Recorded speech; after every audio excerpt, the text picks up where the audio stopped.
du la fay nekk naa di wax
benn bis nga romb ma seen la jaar fi nga aaw bañ nga raw ma tax ma xeeb waaxu di daaw bàyyi lépp topp sa ginnaaw wala nga taxaw ma sax laaf te bay waaja naaw tegal la jege la wax li ci xol bi bége la laaj lu la neex nga wax ma def ko wan la lépp dëgg la gëw ma ni tontu nga ma te déglu nga ma ba jox ma numéro bég naa ba may la bis bi dox retaan nga wan ma mero xel bi tukki na sori na xalaat yi tàmbali bëri na jël naa avance bi dootuma toogati mbër mi futeeku bëre na ñoo génn di wëri ba tere fu sori te xolu ñu ëri dugg ñu ci kër yi wax dina ci bëri li nañu ko sori jàppante dund li nekk ci kër yi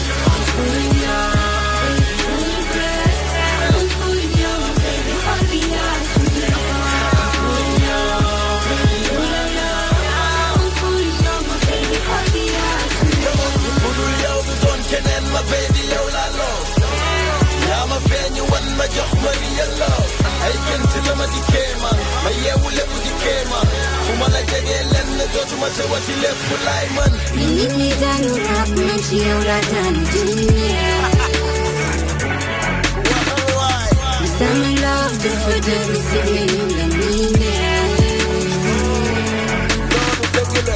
sama payi dina takk xol bi yëg na sama payi dara naa doon sa sonn dara naa la tabi yu ba ja takk ni nungu dara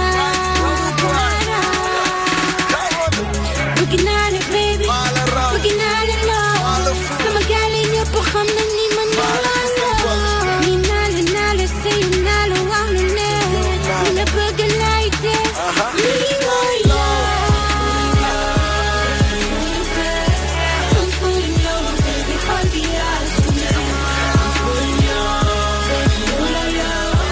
I'm putting you, baby, xol bi yaa su ne.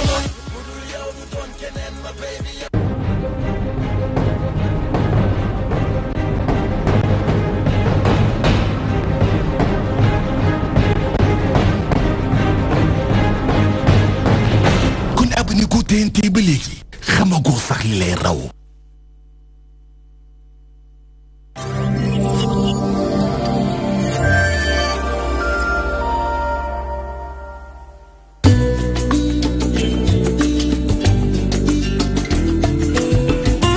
Sénico ak seeni produit Delia ñoo leen di may seen émission Toi-même tu sais.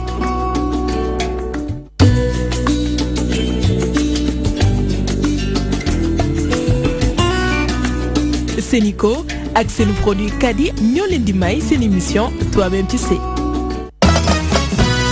Sénico moo ñu ko indi lu neex lu saf-saf épice Kadi tomate Kadi doore da koy safal lu neex la lu saf la lu neex li lan leen indil épice Kadi li tomate Kadi doore da koy safal lu saf sa neex a ngi lii mooy Kadi ñun jigéen ñi taamu nañ ko Kadi tomate Kadi doore safal sa cin ganaar da koy safal ndawal da koy safal ceeb da koy safal jigéen ñi lii mooy Kadi taamu naa ko yow sama jeeg na bokk sa ndug soo bëggee dégg sa jëkkër yow dee ko Kadi duggaale ko indi mooy safal sa cin Kadi tamaat Kadi doore neexal sa kër Kadi rek sa cin saf sel te wóor xanaa neex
Allez, canoué, canoué, canoué, canoué, canoué, canoué, canoué.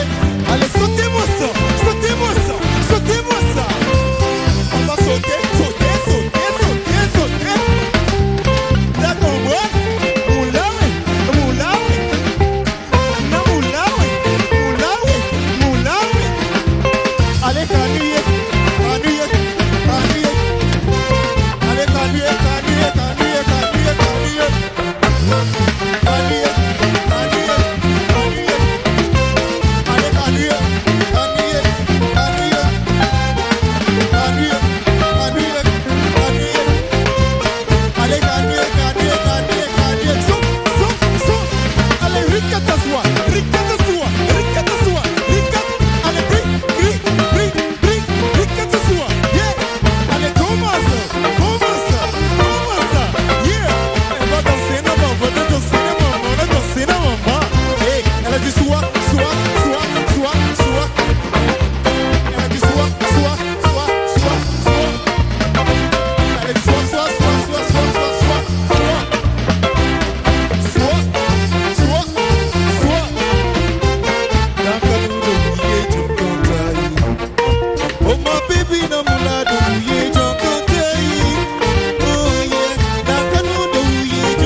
Soninké Camara, bien sûr, avec 13 ans d'expérience musicale.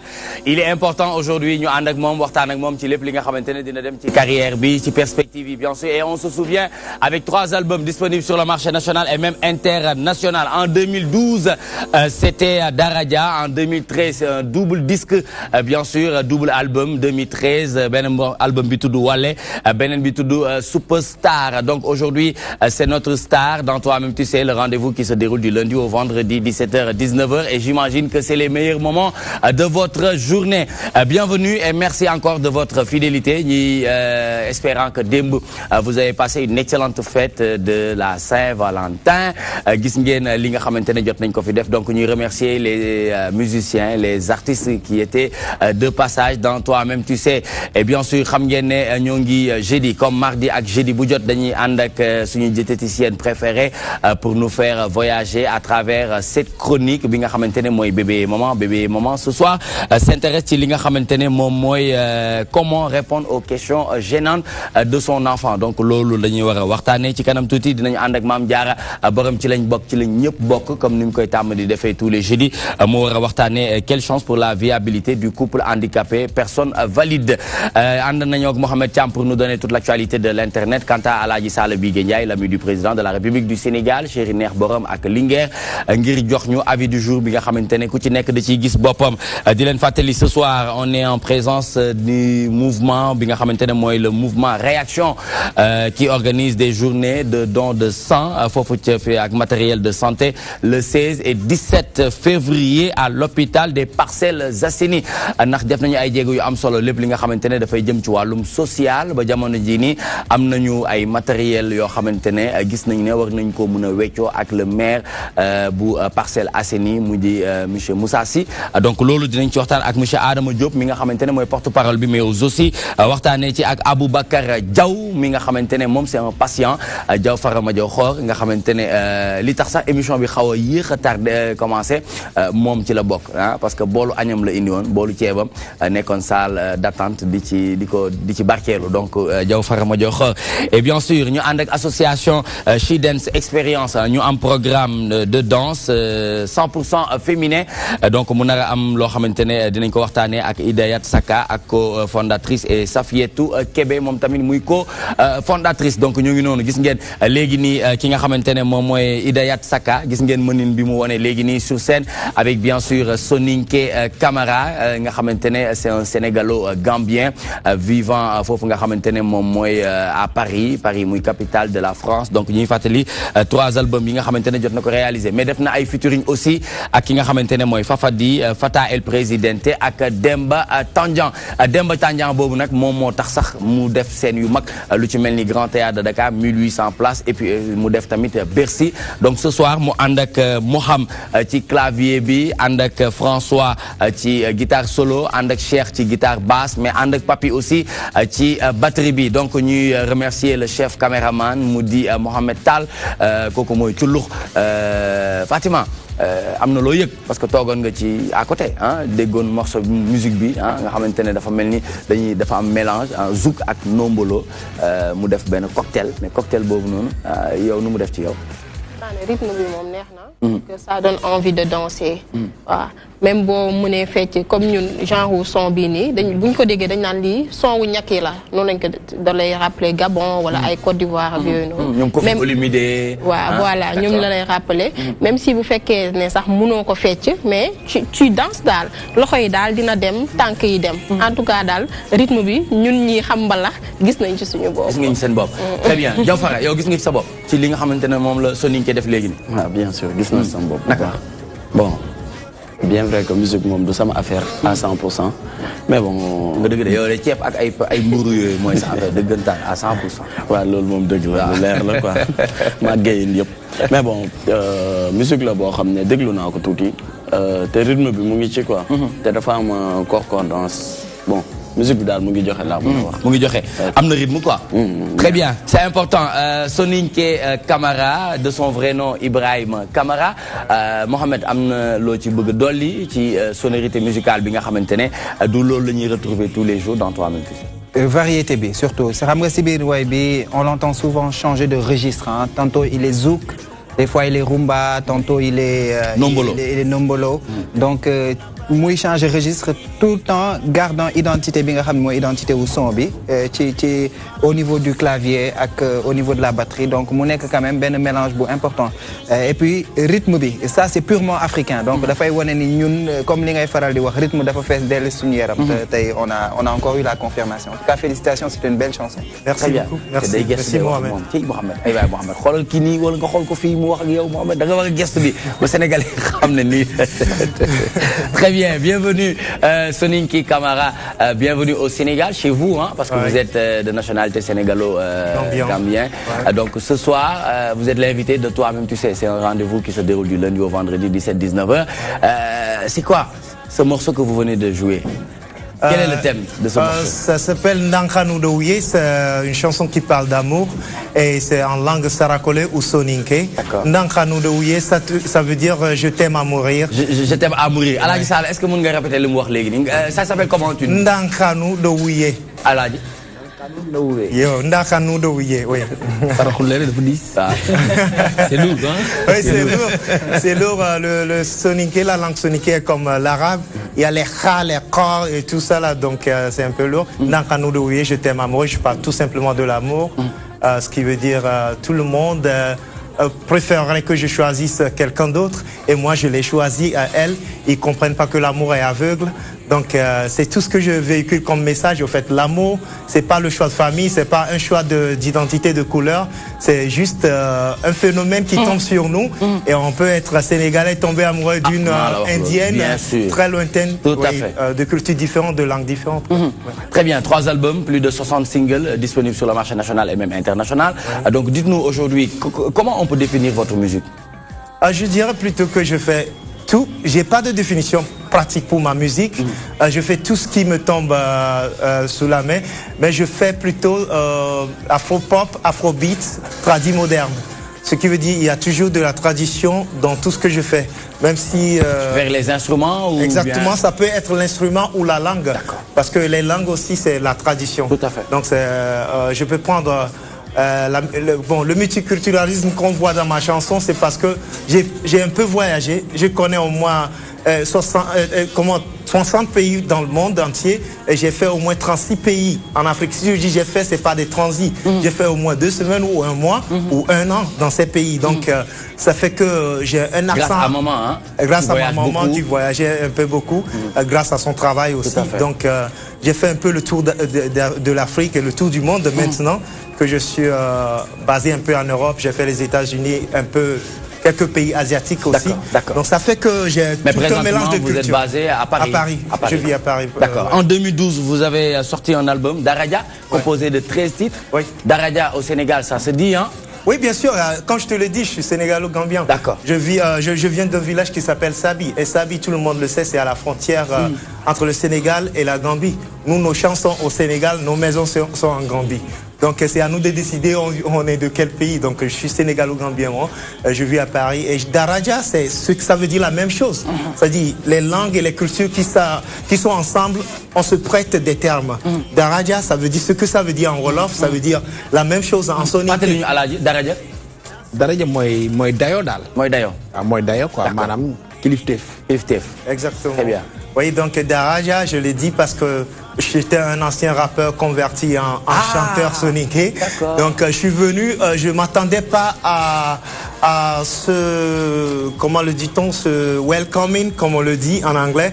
Je m'attendais pas à cette appréciation de la part de la communauté soninké. Donc j'ai tout de suite vu ce Daraja qu'ils m'ont donné, donc c'est pourquoi j'ai nommé l'album Daraja. Voilà. Ouais. Très bien. Et puis le morceau Daraja parle de la gloire que les soninké m'ont donnée et je les rends cette gloire en multiple. D'accord, après Daraja, double disque, Wallé et Superstar en 2013. Ouais.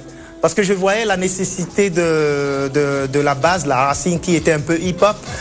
Donc je ne voudrais pas toutefois aller sur le hardcore que je faisais, mais amener le hip-hop dans nos sonorités africaines qui est afrobeat comme on l'appelle. Donc j'ai fait l'album Superstar, dont je vous parle du featuring avec Fatah El Presidente et Fafadi aussi. Oui, et puis sans oublier l'album Soninké que j'ai promis à mes fans Sarakole. Donc Wale est venu avec 10 titres en même temps, Superstar avec 10 titres qui sont sortis le même jour. Très bien. En 2013. D'accord. Ouais. D'accord.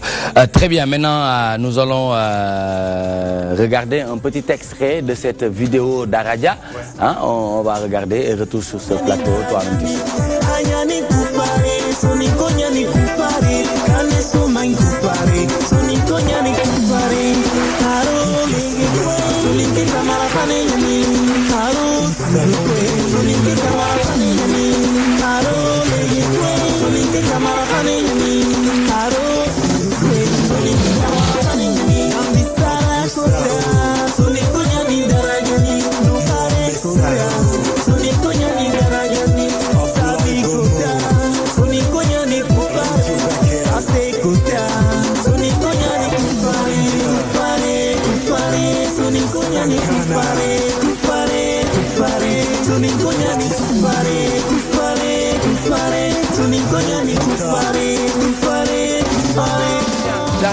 Daraja dans toi-même tu sais donc mu nekk morceau bu am solo dégg nañu rythme bi mu nekk rythme boo xamante ne dañ koy retrouver fii ci biir Afrique parce que di fàttali ne moom nationalité bi diggante Sénégal ak Gambie dafa mel ni benn la mën nañ ko jàppee benn donc sénégalo-gambien la ñuy wax mais dañu nekk en présence bien sûr de She Dance Experience très rapidement pour que vous puissiez nous faire comprendre vos pas de danse. Est-ce que réellement vous vous retrouvez dans les chansons de Soninké Camara?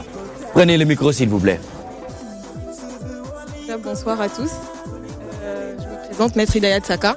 Alors oui, on se retrouve... Non, tout le monde vous connaît, hein, tout à l'heure là. On vous a vu hein, bien danser avec ses pas de... Voilà. Hein. C'était magnifique en tout cas. Alors oui, on se retrouve totalement dans les sons de monsieur. Soninké, voilà. Parce que c'est totalement notre univers aussi. Nous, on fait de tout. Donc alors l'afro, c'est nos racines. Alors oui, on se retrouve totalement dans ces... Très bien. Et vous êtes de quelle nationalité? Béninoise. Béninoise. Oui. Très bien. Kébé, nangadef? Magnifique. Yaa ngi ci jàmm? Ça va, alhamdulillah. Su ñu waxee 100% dans 100% féminin dafa mel ni dinañ ci gis tamit danse su réew mi danse su Sénégal. Bien sûr. D'accord ay lan lay doon. Mën na nekk mélange u sabar ak danse traditionnelle. D'accord ndaw rabine mën nañ ko ci fekk. Waaw. Ak caxagun. Ah bon moom xam na ko. Caxagun benn. Très bien dinañ ci ñëwaat inchallah pour parler bien sûr de le programme de danse 100% féminin Hidayat Saka co-fondatrice et Safietou Kébé moom tamit muy fondatrice bu li nga xamante ne moom mooy danse 100% féminin muy She Dance Experience. Donc dites-nous Daraja, on vient de regarder un petit extrait de cette belle vidéo. On me fait savoir que vous êtes programmeur, vous êtes réalisateur, vous êtes monteur, parce que pas mal de vos vidéos, vous arrivez à réaliser et monter en même temps. Oui, oui, oui. J'ai eu cette chance de côtoyer les gens dans le monde du film et du cinéma. Donc, j'ai commencé en tant que teneur de micro boom mic. Donc, avec ça, j'ai eu un peu d'expérience. Je me suis lancé dans l'apprentissage de la réalisation et je suis arrivé à à co-réaliser quelques films en Peul et un film documentaire qu'on appelle Kachikali Code, qui est joué dans un avion. Une compagnie aérienne a pris ce film et puis on le joue dans l'avion parce que ça parle des crocodiles de la Gambie. Les crocodiles les plus dociles au monde, on peut les toucher et ça ne te mord pas. Donc on a fait un film documentaire. Oui, c'est sûr. Même les plus petits. C'est où à Gambie ça? Kachikali à Bakau. Bakau. Alaaji yow de def nga Afrique daanaka foofu moom yegg goo fa. Ah Bakau. waaw waxuma Bakau waaye ci crocodile yi. Ah yeggoo fa. C'est une piscine. Maintenant Serekunda, Bakau. Oui. Serekunda et Bakau. Ouais. Très bien. Donc en fait. Mohamed yow mos nga dem Gambie? Non. Non, Fatima? Jamais été. Non. Est-ce que dañu leen fa invité? Ah ouais, non. Il faut les inviter, hein? Amul problème. Ah, amul problème. Ouais, de les inviter. Inch'Allah. Ouais, sous temps bignon rek, Inch'Allah, de les inviter.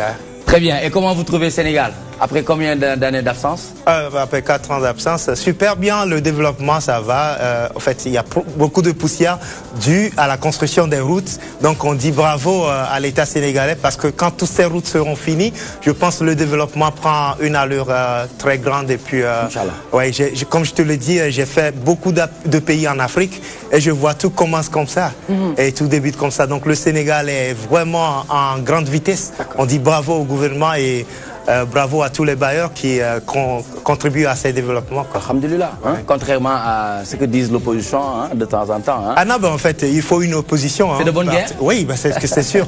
Parce qu'il faut les pousser aussi. Le gouvernement travaille, mais il faut les pousser. D'accord. Ouais. D'accord. Très bien. Donc, tu as vu que dëkk bi poussière, c'est vrai, dégg ngeen li nga xamante ne indi na ko ci yow fi nga jógee dafa mel ni poussière parce que 5 nga de.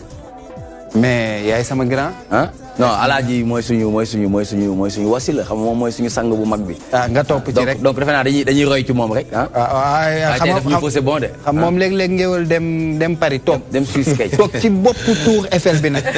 xoj ko ba mu dëgër nga ñëw yow it topp ci moom comme ni ngay faral di waxee moom bu doonee Iliman rek yow yaay naayam ndax ginnaaw moom yow la. donc yow boo toppee moom naanee doom rek man dañ ma fay piqué. léeg-léeg ma absent de sax naay jiite. Voilà léeg-léeg moom mu jiite donc di ko jiite bu nice. donc di si topp ñu rek. Merci beaucoup. Très bien. Tout de suite l'actualité de l'internet s'installe. Appelez ActuBuzz, c'est maintenant.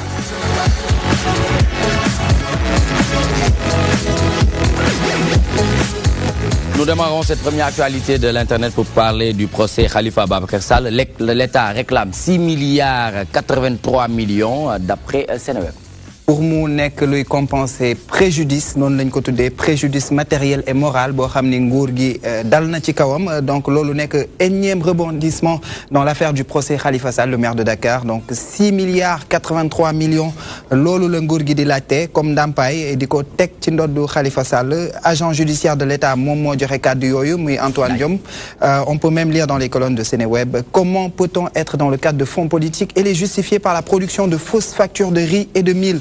Donc loolu nekk ay révélation yu mag moom Antoine Diome mi nga xam mooy agent judiciaire de l'État il va plus loin di waxu benn facture bu 27,8 milliards de francs CFA boo xam ni nguuru Sénégal supporté na ko dans des conditions nébuleuses maanaam ci anam yoo xam ne amuñu ci benn firnde bu leer pour le compte de la mairie de Dakar donc mairie de Dakar dépensé loon na 27,8 milliards nguuru Sénégal d'après Antoine Diome li mu wax ci ay conditions yoo xam ni dara leer aussi te mi ngi préciser ni nulle part vous ne verrez la justification du paiement de ces factures là donc ci kaw loolu noonu yëpp ñoom ñu xalaat ni affaire Khalifa Sall topp bi ñu koy topp ci xaalis boo xam ne jàpp nañu xaalisu askan bi te daf ko defee nu jaarul yoon dégâts matériels ak moral yi nga xam ni teg nañ fekk na leen ci moo tax ñu wëlbatiku tey di ko laaj 6 milliards 83 millions de francs CFA Nicolas. Très bien, raison pour laquelle Maître El Hadj Diouf mu ngi wax ne les carottes sont déjà cuites pour Khalifa. Effectivement, Maître El Hadji Diouf, voilà, donc ku nekk xam na ni moom dañ ko mujjee génnee ci salle bi, donc loolu créé ben saut d'humeur ci moom. Il s'est même prononcé en ces termes, mu ne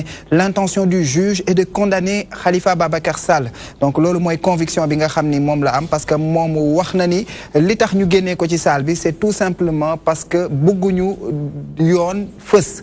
Donc loolu nekk ay réaction au Maître El Hadji Diouf nga xam ni boobu ba léegi mi ngi taxaw quand même di jàkkaarloo ak ñi nga xam ni ñooy état yi ñooy avocats yi nga xam ni ñooy layal nguur gi pour taxawu Khalifa Sall. Donc loolu nekk itam benn réaction boo xam ni bëri na yeneen membre pôle d'avocats yi Khalifa Sall yoo xam ni fekk nañ ko ci loolu que ni instrumentalisation justice bi ñi ngi koy waxaat, mais ñoom moom bu mu demee ba ni les carottes sont cuites pour Khalifa Sall mooy ni jàpp na ni toutes les conditions nguur gi créé na ko pour mën a continuer teg loxo ki nga xam ni mooy maire Dakar Khalifa Babacar Sall. Très bien, merci beaucoup pour cette première actualité de l'internet, un moment épique entre le magistrat ak le maire Khalifa Ababacar Sall mi nga xamante ne jamono ji nii Fatima ñu ngi état bi mu ngi réclamer 6 milliards yu topp 83 millions de nos francs CFA. xaalis bi ma mujjee woon dégg nekkul 1,8 milliards. 800 la ñu waxoon. man je pense que rek ñoom si seen objectif lañ jëm waxoon nañ ko fi. seen objectif mooy seen objectif mooy. def ko ni ñu def Karim rek daal di koy tëj. parce que Jom ñëw na de. ma ne ko Antoine Jom yegg si na de. parce que boo xoolee te moom moo doon le tombeur de mais Karim Wade. boo xoolee depuis le début ñoom si lu ñu nekk reculé wuñ ci benn yoon lépp lu ñu mës a laaj Khalifa Sall ñoom si sa kawam. lépp dinañ kolo ba jéem a teg leneen. mais boo gisee day nekk stratégie contre stratégie. tey encore ñu waxaat 6 milliards et quelques. man daal loolu laa jàpp donte ne gënaluma ma jàpp loolu su ma sañoon tey ak sénégalais yu bëri bu ñu sañoon tey Khalifa Sall day génn. nekk ci ay activités am. mais comme on dit rek ñun ñëpp nu ñu gisee procès bi gis nañu ne Karim kii di Khalifa Sall dañ koo considéré comme benn adversaire politique. moom moo waral lii nii yëpp donc bés bu jot rek à chaque fois bu ñu waxee ci procès bi dafay mel ne loolu da nga koy gën a gis da nga koy firndeel moo tax ma ne ñoom si seen objectif lañu jëm. mooy ñu caabi féetee ñu daal di koy tëj daal. très bien donc ñu daal di koy condamné très bien merci beaucoup Fatima ci commentaire yi nga xamante ne def na ko ci première actualité ñu wax ak monsieur le porte-parole mi nga xamante ne moom moo fi ñëwal taxaw le mouvement réaction am ay jéego yu am solo yoo xamante ne ñoo ngi koy def foofu ca Parcelles Assainies aujourd'hui naka ban lecture ngay am ci politique bi nga xamante ne jamono ji nii ñu ngi yéeg ñu ngi wàcc mais procès Khalifa Ababacar Sall nekk na la une ñu ngi koy waxtaanee un peu partout à travers le monde. Merci Nicolas di nuyu ñu fi teew ñëpp. di jiital nuyoo bi sunu papa.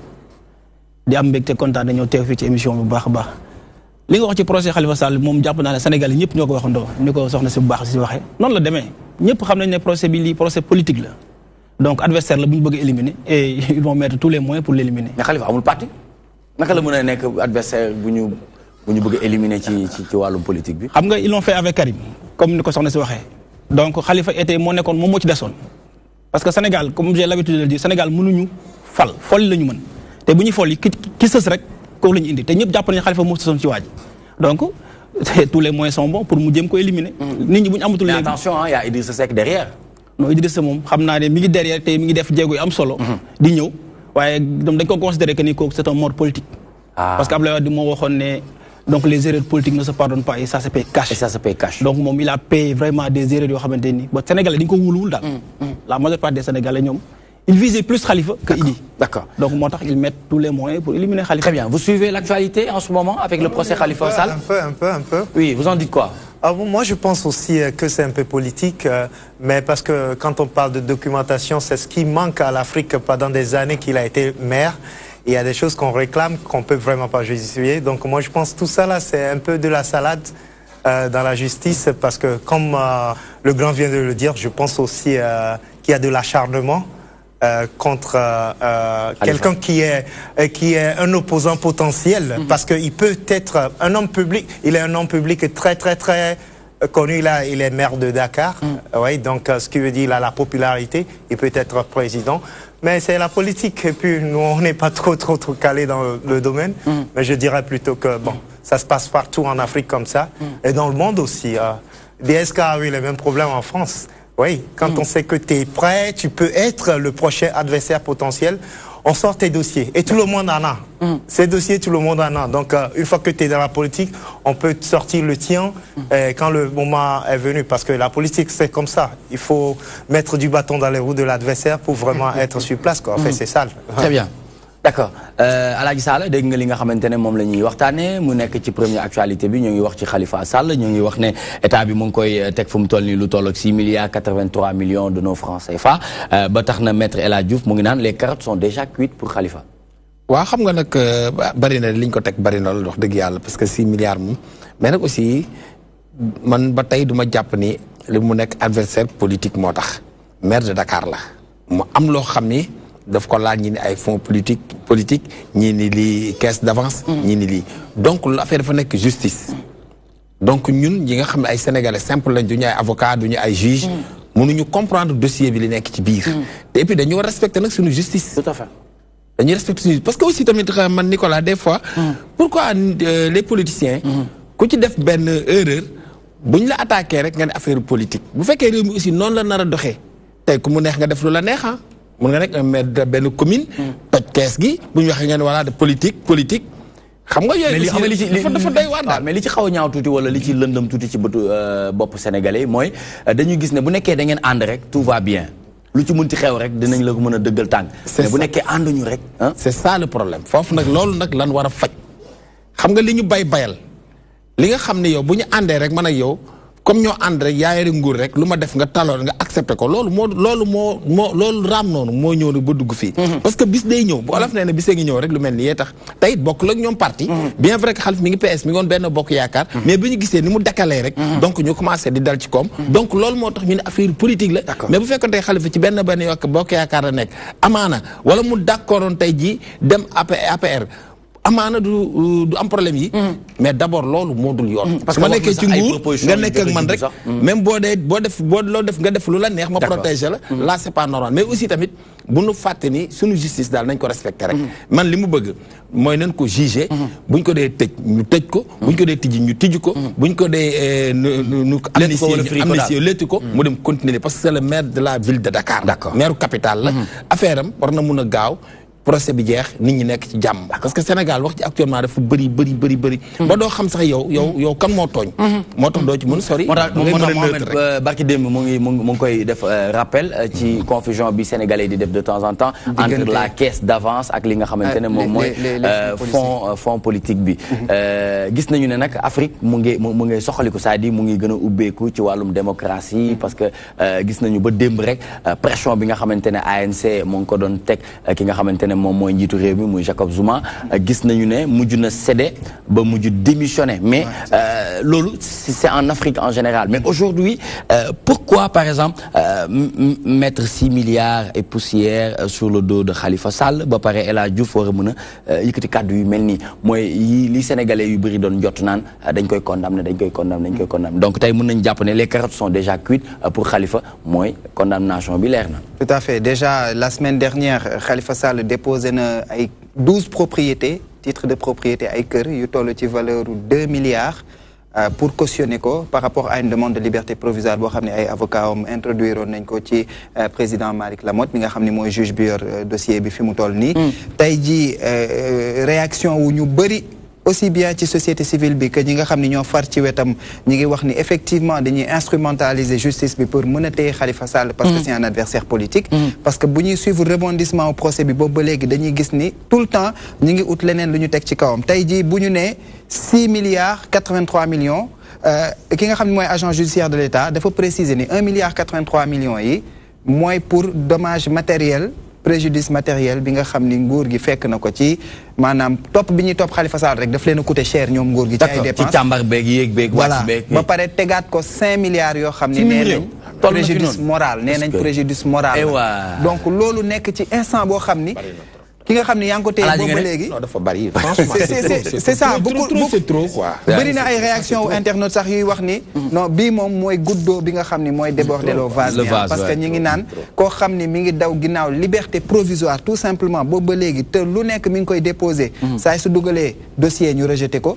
tey jii il trouve quand même le moyen de war a tegaat si moom benn 6 milliards et quelques ñu ne parce que procès Khalifa Sall dafa causer ay préjudice moral ak yooyu donc tout porterait à croire en tout cas que les carottes sont déjà jetées en tout cas c'est l'avis de maître El Hadj Diouf procès bi mi ngi continuer di dem mi ngi si loxoy yoon on a confiance à la démocratie et à l'indépendance de la justice sénégalaise ñu topp ko rek jéem a xool fan lay mujjee et on espère que le droit sera dit parce que comme li nga wax Afrique peuple bi mi ngi commencé réveiller wu et de plus en plus on aspire vers une démocratie où nit mënatul xokkatal doomu parce que boo xoolee ANC ñi bokk ci kuréel googu noonu yëpp ñoom ñoo joxoñ baaraamu tuuma ki nga xamante ne moom mooy président Jacob Zuma mi nga xamante ne moom mu ngi bokk biir ANC. ne bokk si biir ANC xam nga loolu mooy wone li ñuy woowee faral di waxtaanee suñu plateau faire la part des choses. même soo bokkee si ñun. bu fekkee doxaloo lu dul yoon. dañ lay teg si yoon. te loolu mooy fondement wu démocratie. xam nga dëkk bu mel ni Afrique du Sud dafa am benn histoire bu mag bu ko lié ak démocratie. dafa ñi créé Afrique du Sud ñi ko def li mu doon tey dañoo xeex pour liberté. on a vu l'histoire de Nelson Mandela ak jabaram Winnie gis nañ histoire bu apartheid. Afrique du Sud fi mu jaar yëpp pour xeex indépendance pour xeex démocratie. effectivement tey jii logique la pour que ñoom ñu mën a taxawee nii ba pousser leur président Jacob Zuma quand même il faut le dire c'est un président hyper puissant par rapport à l'économie et à la politique africaine. puissant Alaaji ce peuple moo la gën a puissant. effectivement souveraineté boobu parce que ñoom ñoo lay jox doole boobu. ñoom ñoo la xam nga c'est très important puisque fii ñu dugg nii. gis nga nit doole joo am rek xamal yàlla dafa fell tuuti ci kàttanam jox doomu aadama yi. ñu jox la. xam nga président de la république dafa war a xam ne moom askan wi ginnaaw yàlla askan wee ko fal. bu ñu nettee président Macky Sall 65% des sénégalais ñoo ko fal. une première ah. muy une première. donc tey séntuwuñu woon lii ah man franchement parler séntu woon ay affaire yu tëj ay affaire yu yii métti yii quoi. parce que nag benn sénégalais buggul Sénégal morom sénégalais am benn problème. rawatina un maire de Dakar maire capitale de Dakar. man dama noonu est-ce que d'accord même bu fekkee ki nañ ko ni pourquoi mënuñu ko bàyyi. muy dem defi liggéeyam buñ ko soxlaa mu dem taxaw devant le baron def kiyam delluwaat liggéey. est-ce que gënul woon nekk lu gën a. lu gën a démocrate. d'accord xam nga mais jàpp ko tey imagine-toi nous les Sénégalais. lii am na ko folli lañ gën a mën ko fal. moom moo ko wax. voilà porte-parole xam nga lu tax gis nga Idriss Seck dafa amoon loo xam ne 2007. moom tamit ñëwaat na de ci accordu Mauritanie ak Sénégal. noo du bàyyi wàllu gaz bi noo du bàyyi Idi moom. moom nañu koy jusqu'à l'extinction du soleil. moom du bàyyi. waaw dafa waxoon jusqu'à l'extinction du soleil. dara léegi nag mais nag foofu problème bi aussi mooy neewul defuma de. dari du ngeen ma jàpp du ngeen gis dara. xam nga du ngeen gis dara ak defuma du benn. mais parce que dafa wax ne doo man defuma dara. léegi nag loo leen mënti seet jusqu'à l'extinction du soleil doo leen gis dara. léegi nag.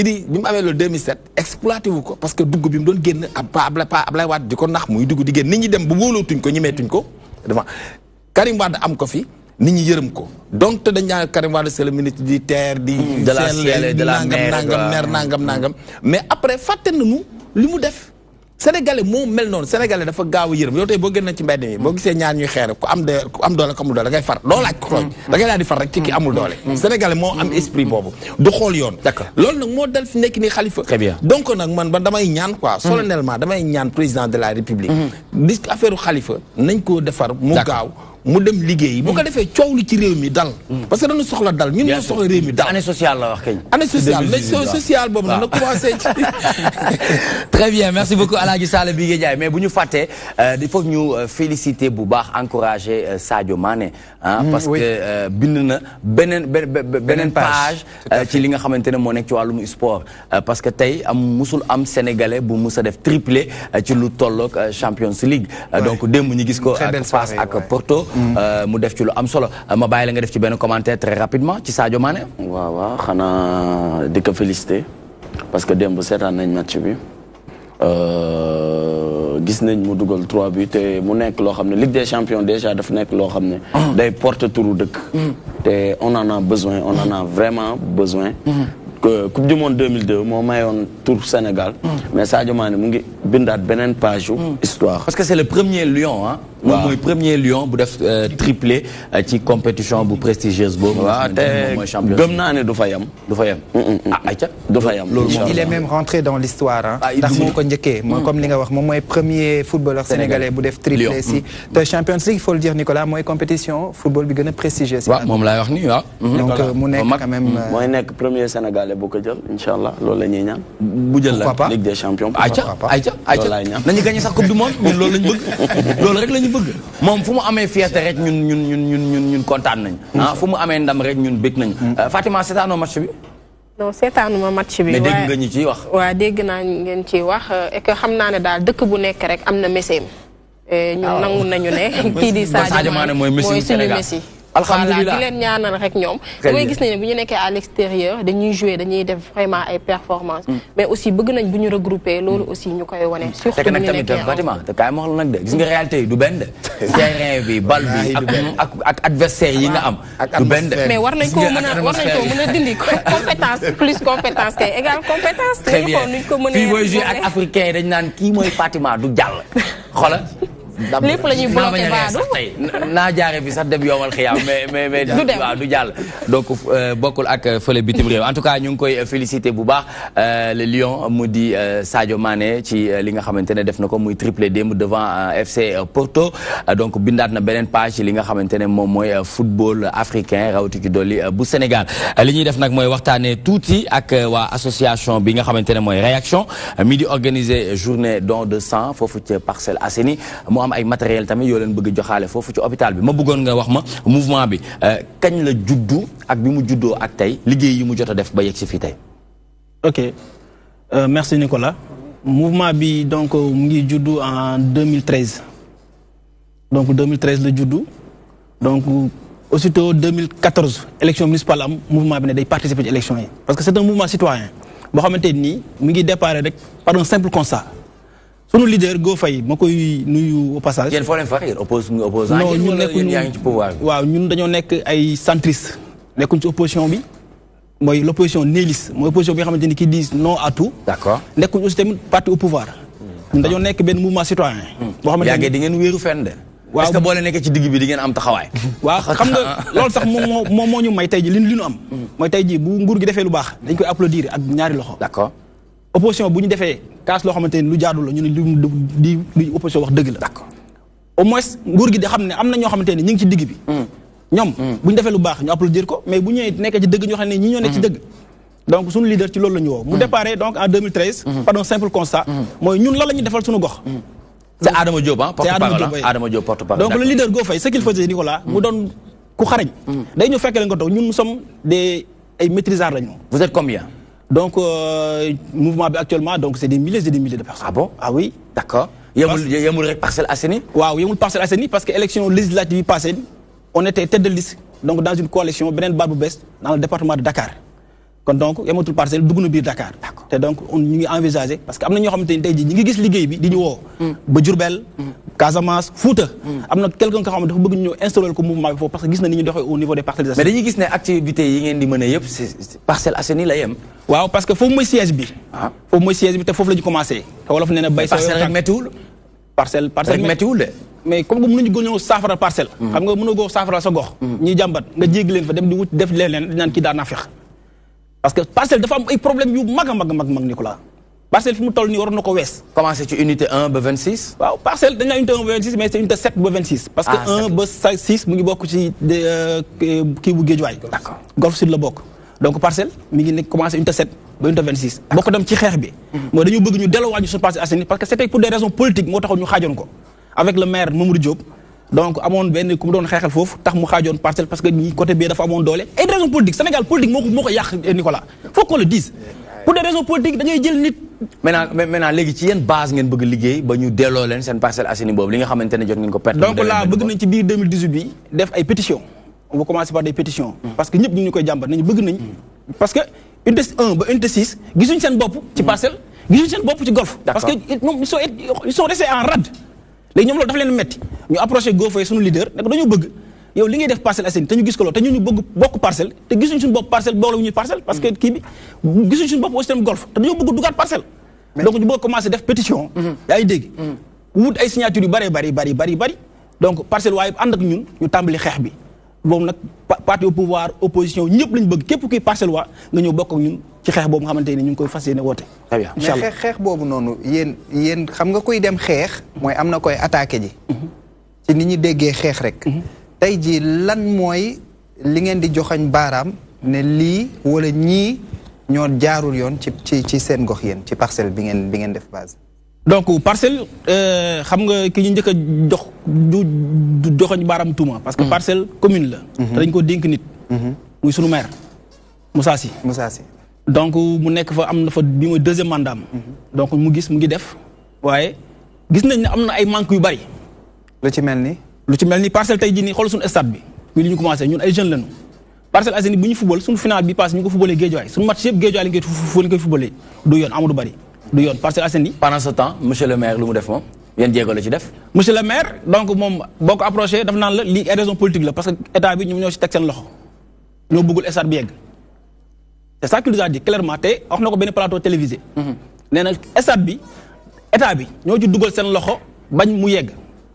parce que gëm naa ko sax man parce que après gis nañ monsieur Amadou Ba ci élection législative yi passé mu ñëw fa ànd ak ay nit ak le ministre des sports Matar Ba ñëw fa def pose première pierre ni stade bi dañ koy yeggali. élection yi passé stade bi boo fa jaaree fi nekk ni liggéey amatul fa mu ngi taxawaat. d'accord. te dañu naxee. d'accord. déjà di leen encourager si don de sang bi dafa nekk initiative bu am solo. balaa nga koy xam nga am malade boo xamante ne dafa soxla deret si ngay xam loolu njëriñ bu mu am. mouvement yi nag dañ ciy faral di dégg lu bëri créé nañ mouvement te boo gisee. bu ñu créé woo départ bi day baax dañuy def ay activités vraiment yu am solo. waaye bu ñu demee ba ci biir mouvement bi di ngande di yaatu et tout. dañuy xëy benn année rek commencé am doole benn année day jékki-jékki ñëw ñu tasanteeg benn politicien bu am xaalis. léegi nag ñi nga xamante ne ñoom ñoo yor mouvement bi ñoo féetee ci kaw ñu daal di leen xëcc nag parce que boobaa dañuy jiital intérêt personnel yi ba am ngeen ay conviction yu dëgër. merci beaucoup ci laaj bi am na solo lool. gëm naa ne politicien bi fi am doole wala bi fi am kàttan mun loo rëy ba gën a rëy le président de la République. il nous a reçu après 2014 après sunu fameux résultat yi ñu amoon au Parcelles Assainies parce que nous étions les révélations mouvement bu dem moom kenn demul coalition demul dara. nekk 4e après les grands partis loolu c'était une première le président de la République nous a reçus te bi mu wooyee xam lu ñu la dama bëgg ngeen ñëw intégrer sama parti APR clairement nëbbul ñu ne ko monsieur le président avec tout le respect qu'on vous doit ñun nekkuñu ñoo xamante ni tey jii suñu résultat yi ñu am du lii moo ñu koy may te duñu dem ànd ak kenn ñëw na dañuy dugg ci biir parti déedéet parce que bu ñu ko defee dafa am ñoo xam ne dañoo wóolu yaakaar ñu ba tax ñu dégg ñu seen baat. mais da ngeen am fitan ñu leen di président Macky di ko wax loolu ngir ak lucidité. xool monsieur le président ci présence su Mbaye Ndiaye ministre conseiller ñu ne ko monsieur le président avec tout le respect qu'on vous doit nous ne sommes pas prêts di dugg ci ay partis politiques mouvement citoyen lañ bu indépendant lañ bëgg a doon di kaas di ñu kaas. baat ñi nga xamante ni seen baat jotul. ñu leen koy jottali. te loolu ci lañ nekk te loolu 2014 la woon te ba léegi nii ñu ngi ci. kon je pense que ni. amul dara lu rëy lu leen mën a fakkatal daal. dara fakkataluñu parce que ay jeunes lañu ñuy liggéey parce que ñun on est très démocrate ah. te ay ndaw la ñoo xamante nii ku ci nekk am nga say diplôme jàng yaa ngi liggéey yaa ngi xëy yaa ngi suturloo comme li Go Faye di wax politique bu ñu yaakaar kenn yaakaar ne li ngay am politique moo la koy may ñun li ñu am ñàkk moo ñu koy may. dañuy xëy liggéey ba 18h. wàcc ñibbi. d'accord yor suñu kër yor suñu soxna yor suñu njaboot. lii dañ koy def parce que dañoo bëgg suñu gox. li néew lu ñu def ñooy génne suñu xaalis di ko def. très bien mouvement bi dañuy cotiser. lu ñuy defal lu ne don de saa bi journée bi lépp don de lii bi. dafa dem en Espagne wut ay lii de dernière génération di ko maye. d'accord te lépp ay moyen la moyen mouvement bi la ñi nga xam ne ñoo ci nekk di génne di def. très bien. waaw ci kaw loolu sax monsieur Diop bëggoon naa la laaj parce que gis naa ni lu weesu don de sang bi yéen a ngi jël matériel médical di ko joxe ci hôpital bi ndax dafa am ay partenaires wala da ngeen a mobiliser ay personnes ressources yu dëkkee foofu ci parcelles yoo xam ne ñoo leen di jàppale. ak wàllum cotisation bi nan ngeen def pour mën a mobiliser matériel boobu ngeen nga xam ne da ngeen a fas yéene joxe ko foofu ci hôpital bi. merci donc c'est des lits de dernière génération lal bu ci nekk mooy lal yi nekk ci clinique yi. gis nga Go Faye bëtam dafa rëy te dafa yéene Parcelles Assainies. mais kan mooy Go Faye. Go Faye c'est Go Faye xanaa moom rakku première dame la Go Faye fay. day góor rek daal di fay. waaw ah bon Go Faye. day góor rek daal di fay. il s'appelle Papa Kori Faye. déet ah war ko déet waay. alaaji ñu xam quand même parce que bu dee benn mouvement ngeen. ñi xëy nii rek jël matériel dajale dem. baat bu bees yi génn naa ko ci législative yi seen baat bés effectivement. dégg naa leen seen kii comme ni Pire ñëwee woon rek baat bu bees aussi noonu la ñëwee de. waaw outsider quoi. kenn du leen calculer te dañuy ñëw ak doole di ñëw effectivement. Ok, merci. Donc, comme tu l'as dit, hein, Go Faye, Lali, donc c'est des lits de dernière génération. Où il y a une parcelle assainie. Hôpital bi, donc hôpital Boudoyar. L'état donc de l'hôpital est délabré. Ça vous fait d'ailleurs parce que ay ñoo xamante dañoo bokk ci mouvement bi dañuy feebar di fa nekk hospitalisé muy dem di leen seet. Gis na yëf yi. doy na waar torop. ay personnes ressources ñoo xamante ni issus des Parcelles Assainies. dëkk parcelle gëm parcelle. ñii ngi ci diaspora ñii ngi Paris ñii ngi Espagne. ñoo xamante ne parcelle lañu dëkk duñu ay politiciens ay doomu parcelle lañu dëkk parcelle. comme ci dem da lay approché ne la parcelle bi nga dëkk bàyyi ko ginnaaw parcelle mu ngi souffrir te parcelle a besoin de ses fils actuellement. donc ci loolu lay woo nit ñi. dem di démarcher loolu Lali mi ngi ko jëlee ba Espagne. des partenaires am Espagne ak sénégalais yu nekk foofu. ñu lijjanti Lali. donc ñu indi ko fas yéene ko dugal ci hôpital bi. Sall bi donc waaw xam nga gis nga mouvement bi man dama ne képp kuy sénégalais lambda yow da nga ca war a bokk. parce que ki nga xam ne dafa taxaw ci digg bi ni farul pouvoir farul opposition Sénégal la far. mais ba dina ci yàgg. voilà léegi nag yàgg bi li ko Fatima laaj moo tax bi mu ko laajee. ñun ñëpp ku ci nekk am nga loo yëg. parce que loolu moo fi am. parce que yaa ko tàmm di wax fii tamit jeunes yi jeunes yi bu ñu ñëwee fii da leen di wax yi. moytu leen gars yi dëgëru leen. téye leen seen dama naa leen dama naa borom benn yi moytu leen borom juróom-ñeent yi. xam nga yore benn borom juróom-ñeent am juróom-ñeenti millions. teg ko ne le nga yore sa benn mën na ko cëfit boole ko dem dugal ci compte bi. moytu leen ñooñu. foofu laay waxee. mais bu fekkee dëgg la ci ñoom et puis boobu léegi 2014 ba 2017. ñi ngi taxaw di président woo leen. ñu am audace bu toll ni xam nga yaa ngi koy tooñ. audace bu toll ni ko vraiment. ñun mënuñu ànd ak yow parce que lii la ñu gëm. loolu mooy nit. conviction waaw ngëm-ngëm gis nga nit da ngay am ngëm-ngëm. nit bu amul ngëm-ngëm amul dara parce que wax na léegi baatu am solo ñoom ñii ku ci nekk da ngay xëy di liggéey mais man fii dama fi gis politiciens yoo xam ne gisuma lu ñuy liggéey ku ciy voyage classe yi gën a cher ngay jël boo demee ay 5 étoiles ngay dal ngay hôtel yi boo ñëwee fii oto yi ngay dal moo gën a luxe te mënuma la wax ni lii ngay liggéey yooyu dañ ko war a lijjanti mais bu fekk un politicien boo xam un jeune ñoom ay jeune lañ tey bëgg seen réew tax tey ñu taxawaay bi loolu waru yem ci parcelle rek loolu dafa war a yaatu pour sénégalais yëpp ku ci nekk jàppal ma jàpp la war a doon parce que ñun ñoo war a xeexan politiciens yi lii ñu ñuy teg de 60 ba léegi 1960 ba léegi ba nëga ni li ñu daan gis rek la ñuy naxante teysante xawante sutura xaarante waxante lu ñaaw rien que rek pour nga puus ma toog te Wolof Njaay toujours dafa naan wude lu mu wax ci bëy bu feebar lu mu jote ci der bi moo tax ku sa wujju di sëlam doo set donc loolu mooy fara jóg nanu taxaw teg man tey boo ma nee tey ji Fatima tey projet bi mu indi doyu ma naa ni bii doyu ma sama projet ngi nii ñu jox ñu comparé très bien xool sama boss ak Fatima bu gën ñu pousse Sénégal mu dem très bien tegoo puusoo paasoo nit kii li muy puus baaxul wala bu bëggee puus sax nga jàpp ci tànk yi jàpp ci tànk yi ne warul dem non mais c'est un grand problème au Sénégal naan makka métti Sénégal comme xol bu tàpp d'accord Adama Diop moom mooy porte-parole lu mouvement réaction mais aussi Aboubacar Diaw dañuy wax Aboubacar Diaw ñu ne patient waaw ma bëggoon nga expliquer ñu tuuti. bon man. sa lëkkaloo ak mouvement bi. waaw mouvement bi je le connais à travers un certain Amar Diop ak sama frère jumeau sama xarit Khadim Mbaye parce que man je suis hémodialysé patient damay def dialyse. d'accord j'étais dans le mouvement des insuffisants rénaux du Sénégal ma nekk léegi ci association sénégalaise bi hémodialysé et insuffisants rénaux muy Achir bon. ñii man maa leen sollicité woon pour don de sang bi parce que man maa defoon constat bi en premier parce que man maa doon wut deret pour def ay transfusion mais médecins yi fu ñu dem duñu am sang ma dem boobu maa ngi woon CTO ma gis un certain docteur Ñaaña Faye ma laaj ko mu ne ma temps yi dañoo am problème mu deret banque de sang yi dafa am problème boobu mu ngi tombeek mooy bi stade bi amee problème accident bi fa amoon d'accord drame bi waaw comprendre nga affaire yooyu léegi man ma toog comme que man j'œuvre sur le social depuis 2012 man dama jàpp ni sam feebar bi ma ko yàlla tegee c'était juste pour ma jàppale ñi nekk ci biir dialyse d'accord jàppale sa bopp mais jàppale waale sama yeneen moroomu malade yi nga xam ne ñii dëkk ñu Dakar d'accord ñii ñu ngi dëkk fu sori ñii dëkk nañ Dakar mais seen doole jotul seen ginnaaw très bien léegi seen doole jotul seen ginnaaw am na kenn ku nekk ci ligne bi bëgg contribuer ci li nga xamante ne moom la ñuy waxtaanee asalaamaaleykum waaw maaleykum salaam. nit la. waaw jaajëf. tur bi ak foo ñuy woowee s'il vous plaît. Samba Thiam la à Paris. Samba Thiam à Paris. di la nuyu di la ziare di nuyu tous les équipes. di kontaan say mbir tout le temps vraiment Ngola bravo. merci. di nuyu ñëpp. ñu ngi lay fay. allo yaa ngi dégg. bu baax a baax a baax yow rek la ñuy déglu. waaw man daal dama bëgg a bokk ci mouvement bi quoi parce que man maa ngi dëkk Matam quoi maa ngi dëkk bu ñuy wax Taïba Ndiène.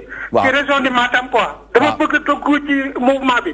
d'accord parce que dañoo waaw man suñ mouvement bi ñun am nañ benn mouvement bu mel noonu ci Taïba Ndiène mais ñun ñoo fa tabax ay école ñun ñoo fa tabax ay lycée ñun ñoo fa tabax gouvernement bi deful ñu dara lu may ay maître rek la ñuy jox.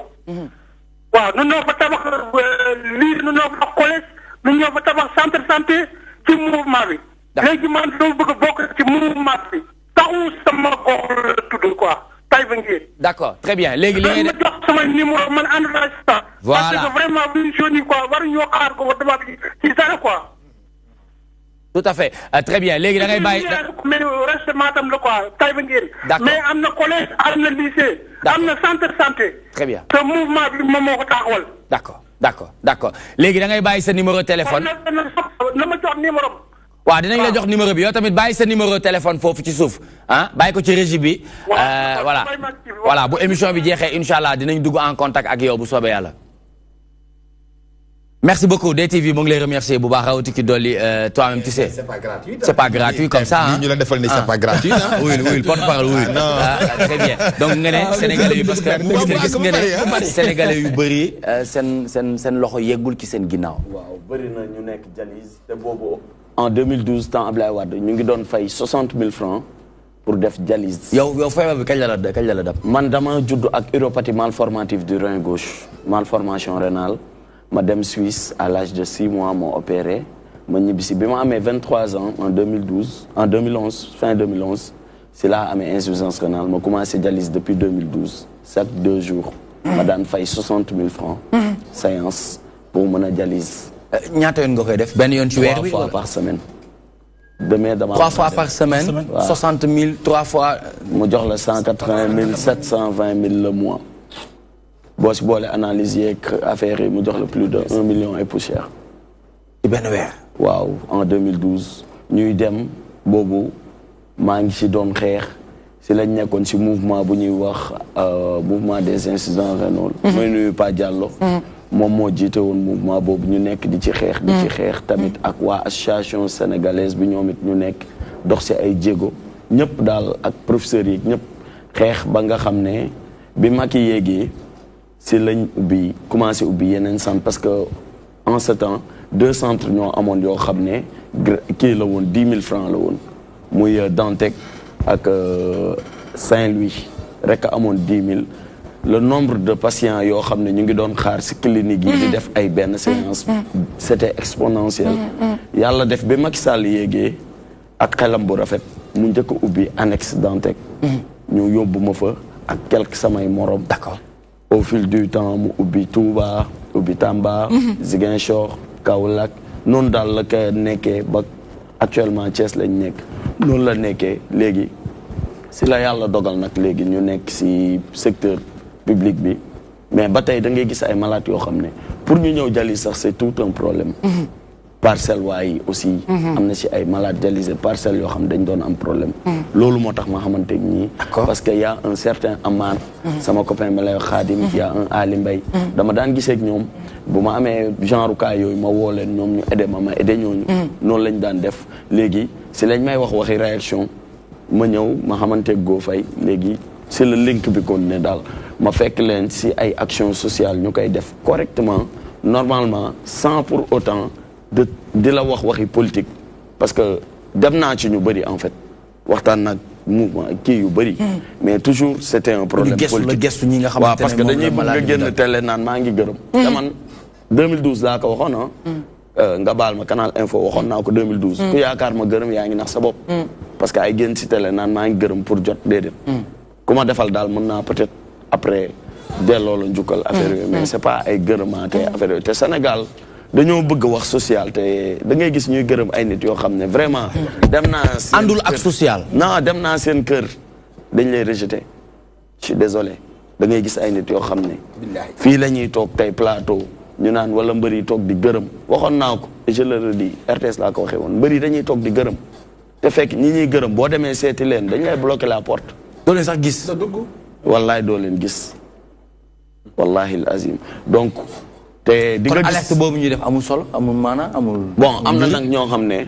malgré que seen doole bëriwul da ngay gis ñoo xam dañuy ñëw ba hôpital indi seen tuuti bi ñu am dugg biir salle dialyse joxe pare ñu dem ñibbi man am na benn maire bu ma mës a may 180 000 bi ma ko seeti jee bi ma demee këram dama rus parce que amul dara mu leen lim lay jox moo la ko gën a soxla moo ma ko gën a soxla mais maintenant y a du mieux waaw y a du mieux maa ngi liggéey infographie laay def ak sérigraphie yëpp jéem a ubbi sam boîte bu ndaw def naa formation 2 ans entrepreneuriat privé pour mën a ubbi sam boîte affaire yooyu mais nag dafa metti waaw dafa metti trop don de sang bi nag bu dee si la ñuy dugg dafa nekk loo xam ne léegi ni dama woo professeur Cissé ma expliqué ko émission bi wax ko mu ne ma na nga fexe ba na nga leen expliquer importance su don de sang parce que fi mu toll yaa yor suñu drapeau muy lan muy que ni malade yaa ngi faatu ndax manqué deret que ça soit insuffisance rénale que ça soit comment dire ñi accidenté les accidents en général bu dee accouchement yi surtout ñun insuffisance rénale dañoo am suñu rein comme que doxatul dafa am benn substance bu mu daan sécréter EPO léegi da koy sécréter pour deret bi mën a am bu ko sécréter globules rouges yi ñu mën a màgg mun mën a nekk deret ñun moom lañ amatul léegi dañ koy jaay nag piqûre mais piqûre bi dafa cher c'est à 85 000 francs la woon dëgg la état bi mu ngi ciy jéem a dox jéego mais ni mënoo ko di jënd chaque fin du mois léegi moo tax ñun dañuy obligé foo manqué deret médecins yi nekk di daw safaak marwa pour wutal la pour nga mën a continuer say séance de dialyse looloo taxoon ma ñëw gis waa réaction waxtaan ak ñoom benn yoon après toog di leen toog doon xaar far ñoom ñu gën ma kaa bëgg ndeke ñoom dem nañ ci terrain bi ba xool nu mu demee damaa xëy rek ñu woo ma téléphone ne ma léegi dañoo war a dem CNTS signé ak ñoom pour nga xam ne dañuy def don de sang bi man leen kon yegg ngeen foofu ñu ne ma waaw donc muy seen implication ak seen wàll ci don de sang bi. Très bien. Bon, c'est compliqué, hein. C'est compliqué, Nicolas. C'est compliqué. Gis nga li dal ñëpp ni moom dal bi ñuy wax ñu ko on est des humains tey ay nit lañu. Boo demee synthèse sa yaram day daw. dañuy gis patient bu ñëw war a def dialyse ñu ne ko amul da ngay toog xaar te xaar boobu muy xaar lu ne maa de tey day taal lu ne mën na ci am. bi mu ñuy wax ñu ko on n'a pas hésité dañ ne ko on va l'organiser parce que mouvement bi toll nañ am nañ dayo boo xam ne tey lu ñu bëgg def Parcelles dañ koy def te ñi gëm mouvement bi xam nañ ne luñ dugg lu ne rek dëgg la. mais kuñ ci dem wax ne la dafa am lu xew situation bi dafa grave l'heure est grave 15 banques de sang moo am Sénégal les 15 sont vides. amul deret nit ñi ko wax dem may deret da ngay dégg mu la may man dama am deret ju ma may xamul sax importance bi xamul sax dayo bi. en fait loolu moo grave. c'est-à-dire dafa grave dañ koy wax di fo mais xamuñu importance bi impact boobu muy def. dañuy yaakaar tout le temps nga baal ma sax doguma la dañuy yaakaar tout le temps que ça ne peut arriver qu'aux autres. ba bis bu mu ñuy dal. bien sûr c'est ça qui est paradoxal. gis nga profitons-en pour lancer un appel. ñi nga xam ni yàlla daf leen a dénk. justement joxu leen daf leen a dénk. soo leen toogee yor seen alal bu dul jeex ba xamoo leen loo leen siy def vous vous demandez qu'est-ce que je peux faire de cet argent-là.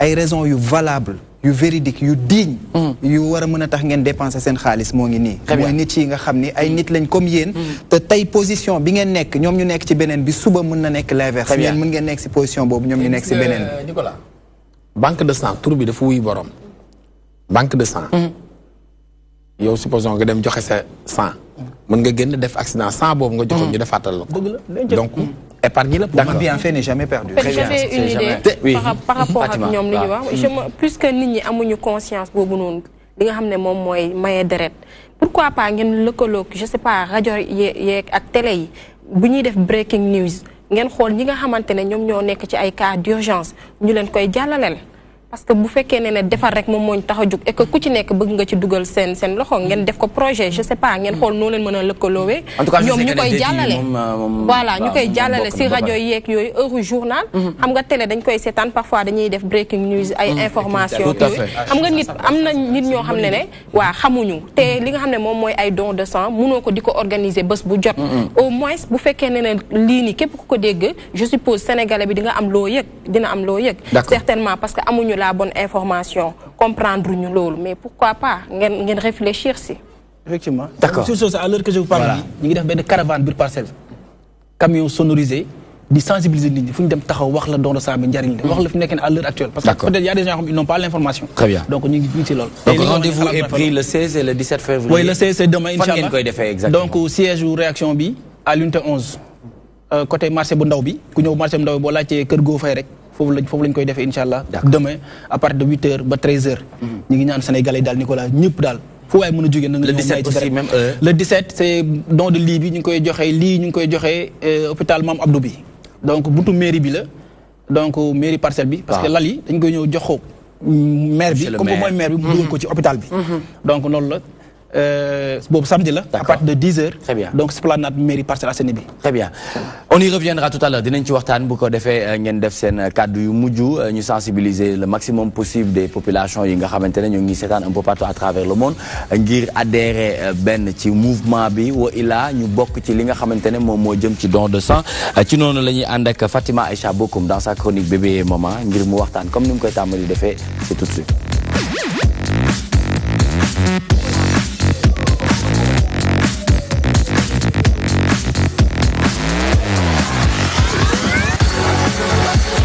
Fatima va nous parler comment répondre aux questions gênantes de l'enfant. du ñàkk am na ay parents yu bëri seen doom mës nañ jàkkaarloog ñoom daal di leen poser question boo xamante ne danga naan waa kii moom fan la ko déggee surtout bu fekkee ne question yooyu noonu dafa am trait ak li ci mel ne sexualité. wala sentiment la wala li ci mel ne dee. waaw par exemple sa doom nee la jékki-jékki nee la lan mooy dee. parce que dina ko dégg. comprendre bu la nee lan mooy dee je pense que foofu noonu occasion la pour nga yéen seen li ngeen gëm seen gëm-gëm bu fekkee diine islam nga nekk. wala si chrétien nga daal di ko ci waxtaanal nekk ñun lii la ñu gëm lu ñu gëm nag nii ak nii lañ koy pratiquer mu nekkaale occasion pour nga expliquer ko boo ko expliquer et tout dina la wax ne kan mooy yàlla par exemple. nga xamal ko ne rek yàlla moom booy xaar mu jóge ci kaw asamaan si wàcc si suuf doo ko mës a gis. mais pour nga mën ko bégloo xëy na da ngay jël sa moroomu nit nga jox ko cër. waaw nga traité ko ak respect.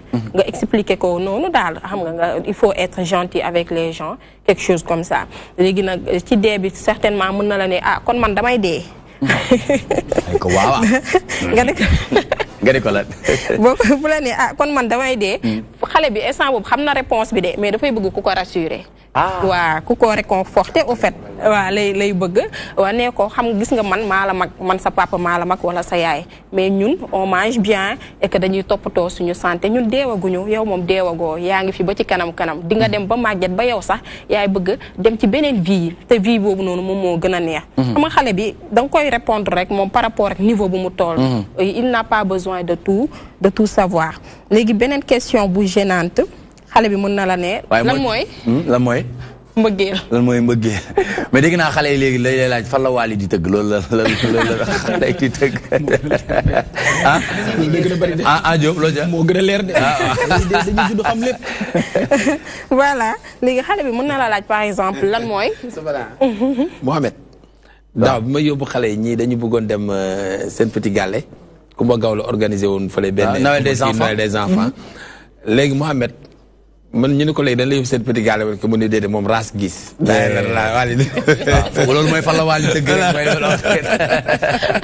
xam nga en général xale yi boo dëkk ak ñoom et tout surtout li jëm ci côté musique bi dañ koy faral di dégg lu bëri xam nga fii moom musiciens yu ci bëri dañuy way mbëggeel ak yooyu du ñàkk dañ koy dégg am na sax ñu koy way di ko capter mais li ñuy wax voilà mais l'amour mais du ñu xam lan la dinañ la mës a laaj xëy na lan mooy mbëggeel nga ne ko rek mbëggeel mooy nga gis nit rek bëgg ko comme yow ni nga nekkee sama doom ma bëgg la ma bëgg ngay kontaan may bëgg nga sol yére bu rafet et tout may bëgg ngay kontaan xam nga doo jooy doo mer nga ne ko loolu moom mooy mbëggeel dee ko wax daal à chaque fois ci li nga xamante ne moom loolu lay comprendre kon nga ne ko li ci mel ni sa frère wala li ci mel ni sa xarit bi bul xeex ak moom xam nga wan ne ko ne yow da nga koo bëgg nga ne ko loolu moom mooy mbëggeel nga am comportement bu baax xam nga xale yi dañuy am tamit ay xarit waaw par exemple mën nañ gis seen benn xarit boo xamante ne dafa am ñaari yaay par exemple mu am ñaari yaay dafa dëkk ak yaayam mais tantam plutôt mais parfois dañ ko naan bu ñëwee di ko seet ñu ne ko mu ngi ci beneen yaayam mën na jékki-jékki laaj mu ne waa la moo tax sama xarit bii ni am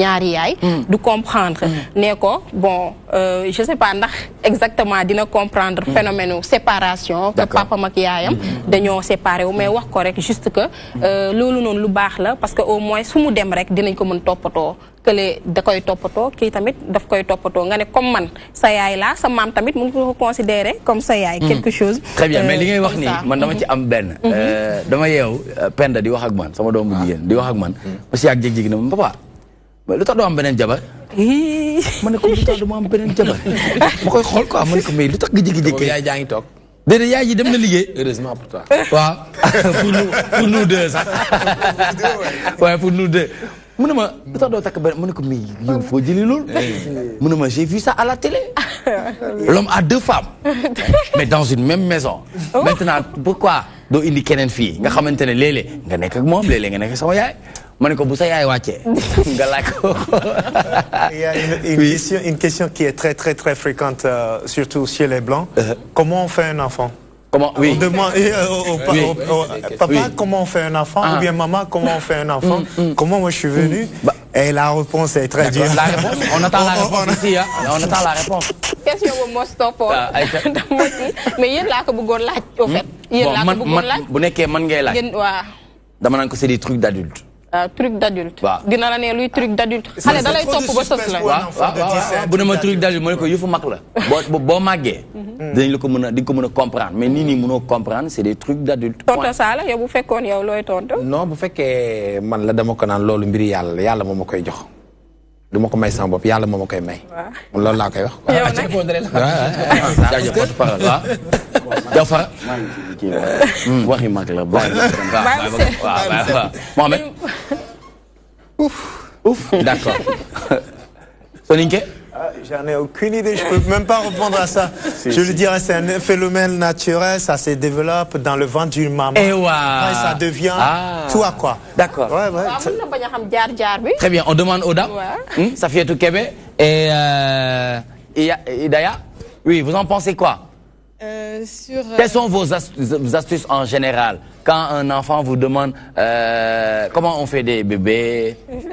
Moi, je vais l'embrouiller avec des termes techniques, disant que oui, c'est biologique, tu sais, quand le spermatozoïde, etc. Mais le spermatozoïde vient d'où? Eh ben, tu comprendras plus tard. Donna Kébé. Ben, honnêtement, ça va peut-être choquer les gens, mais moi, je vais lui expliquer le phénomène scientifique, tout simplement. Parce qu'on remarque... Vous l'expliquez? Le phénomène scientifique. Scientifiquement, je vais lui expliquer. Parce qu'on remarque que les enfants d'aujourd'hui sont des enfants très éveillés et très intelligents. C'est pas comme les enfants d'il y a 20 ans. Avec la technologie et tout, voilà. Ouais, tout à fait. Très éveillé, hein.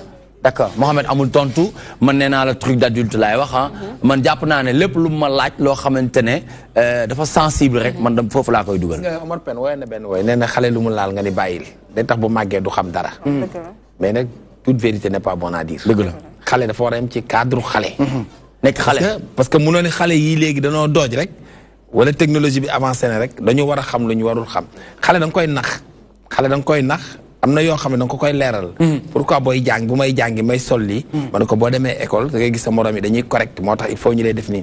pourquoi sama papa ak sama yaay pourquoi ak sama yaay sama papa ñuy discuter nga ni nii ak nii mais quand bu jëmee ci côté boo xam ne dafay sensible te xale waru ko xam ko waruñu ko indil yàlla teg ko parce que loolu la yàlla wax ci alxuraan. nee na xale yi bu ñu laajee loo xam ne waruñu koo xam. indil leen teg ma ci place bi ngeen ko war a répondre. parce que ñun ay sénégalais lañu aussi dañu am ay réalité quoi. c'est pas comme. C'est un peu compliqué hein, parce que en fait si par exemple jusqu'à quel âge il est xale. Jusqu'à quel âge il est enfant on doit savoir ça. Parce que nous on connaît des hafiz Coran qui ont 6 ans. Il est hafiz à 6 ans. Ce qui veut dire il a lu le développement embryotique dans le Coran. Il sait comment se développe un bébé dans le Coran. S'il parle l'arabe, il comprend. Mais il te pose la question, tu lui dis quelque chose qui est contraire au Coran. Là, ça l'embrouille. Donc, au fait, la vie va très rapide aujourd'hui. Donc, il faut expliquer les choses et savoir comment l'expliquer à son niveau. Non, pas telles qu'elles sont, à son niveau. À son niveau. Très bien. Voilà, léegi da ngay joxe réponse bu mujj bi ñu dem pub dellusiwaat bu ko defee bu nekkee da nga am yeneen aski nga mun koo yaatal. D'accord. Man, je répondrai plutôt, c'est parce que damay ñaan yàlla. Boo ñaanee yàlla, man ku jigéen ki damay jékki-jékki rek sama biir bi doom ji yàlla dugal ko si muy màgg di màgg ba noonu rek mu génnee. mën na bañ a xam ne dafa am ñaari affaire lu yàlla di boole yu jógee ko si jigéen ki ak si ku góor ki pour que xale bi mën a judd. mën nga ko wax comme quoi damay julli ñaan. yàlla may ma beneen c'est important merci beaucoup Fatima Aïcha mais rubrique chronique bi jeexagul dañuy dem pub dellu si waat bu ko defee moom mu gën a yaatal en attendant dañuy bàyyi monsieur Diaw Diaw Fara nga def un message à l'endroit des Sénégalais yu ñuy seetaan balaa ñuy dem pub. waaw xanaa di ñaan ñëpp ci ñi mënul ñëw parcelle. nañ dem CNTS boo demee da ngay may deret ku dem principal di nga may deret mais na nit ñi am habitude chaque 3 mois parce que may deret am na lu ci nekk te duñ koy wax d'habitude mooy que ni boo mayee deret dina am ay analyse yu ñu la defal. donc yow di nga xam sa bopp. dinañ la jox carte boo xam ne. di nga xam fa ban groupe nga bokk ak yooyu. voilà bien sûr dinañ la jox carte boo xam ne aussi bu ñu xamee ni maykat deret nga boo amee urgence boo ñëwee tey teg sa carte ñu ne kii de maykat deret la.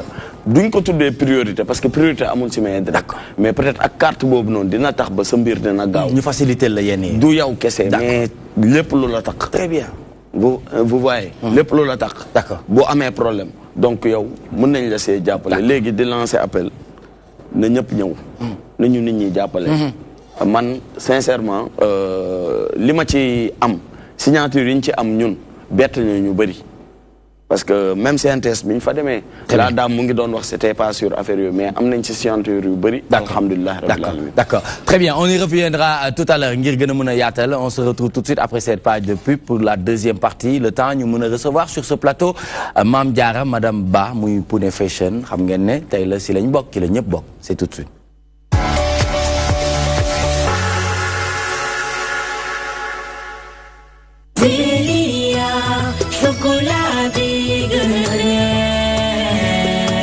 yow ñamal ba xam ñamal Delia xam ni dafa neex yow ka xam ci kul xam na Delia chocolat bu neex ko ñamee ba xam man de li ma yër ci gu bu neex xam ni Delia du moromu leneen Delia délicieux bel attartiné de qualité nutritive vitaminé Delia chocolat bi gën a neex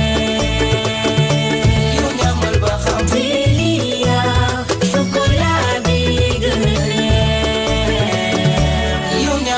xam Delia, la délicieuse. C'est Nico, moo ñu ko indi lu neex lu saf-saf épice kadi tomate kadi doore da koy safal lu neex la lu saf la lu neex li lan leen indil épice kadi tomate kadi doore da koy safal lu saf sa neex a ngi lii mooy kadi ñun jigéen ñi taamu nañ ko kadi tomate kadi doore safal sa cin ganaar da koy safal ndawal da koy safal ceeb da koy safal jigéen ñi lii mooy kadi taamu naa ko yow sama jeeg na bokk sa ndugg soo bëggee dégg sa jëkkër yow dee ko kadi duggaale ko indi mooy safal sa cin kadi tomate kadi doore neexal sa kër kadi rek sa cin saf sel te wóor xanaa neex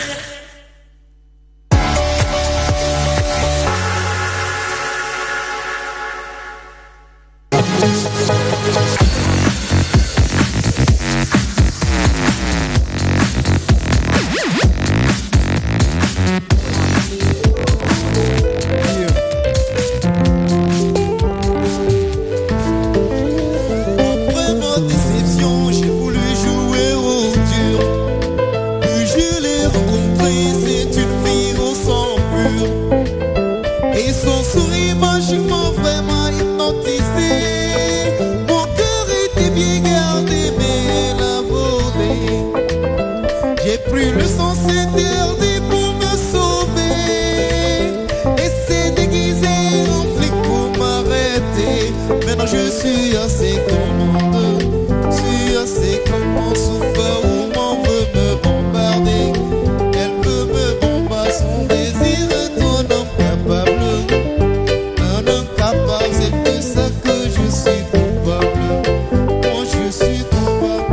sa beauté est cadeau, sa forme est bado.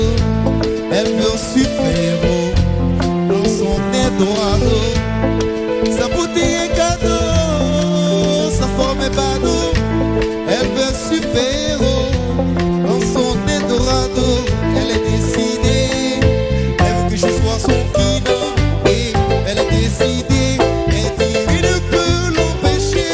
Et elle est décidée, moi je fais semblant d'ignorer. Et elle est décidée, pourtant je veux qu'elle soit maillakée. Et Abenyani, baby Abenyani, tu es trop belle, j'aimerais te présenter à maman.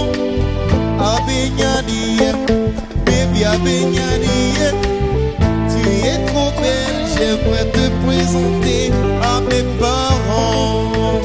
Elle m'a envoûté avec sa beauté, je suis bien tombé, puis elle m'a relevé.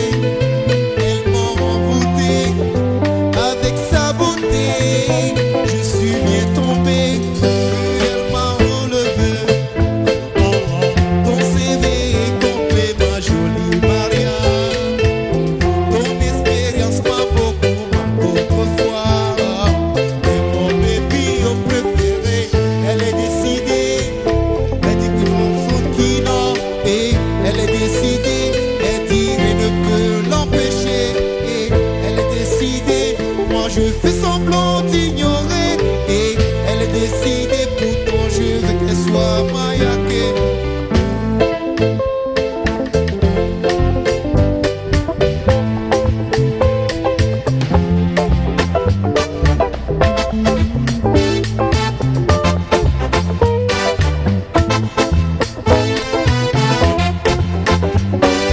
On est monté, bébé. Nyani photo no kere. Anke nyani sombi no kati. Soroba sukur no yage. Baby oh baby kule. Yari kule. Soy kambe kule. Soy kambe kule. Tere bongo pampare. Tuta suluke. Enfin pareil. Kenyani kati onaya erone bébé. Onyani futoni no tere. Kenyani sombili no kati. Soroba sukurli no yage. Baby oh baby, elle est décidée. Elle veut que je sois son kina. Et elle est décidée. Elle dit rien ne peut l'empêcher. Et elle est décidée. Moi je fais semblant d'ignorer.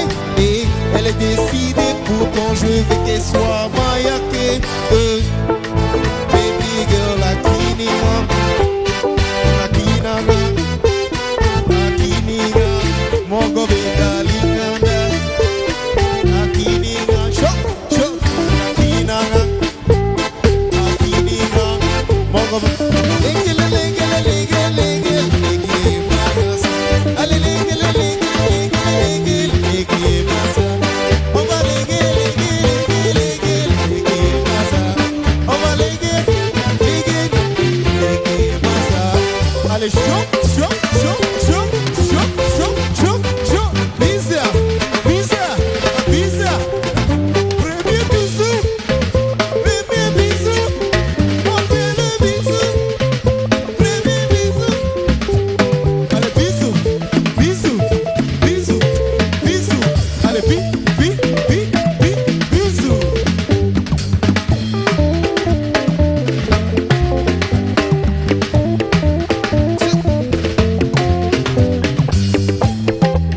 Après ma déception, j'ai voulu jouer au dur.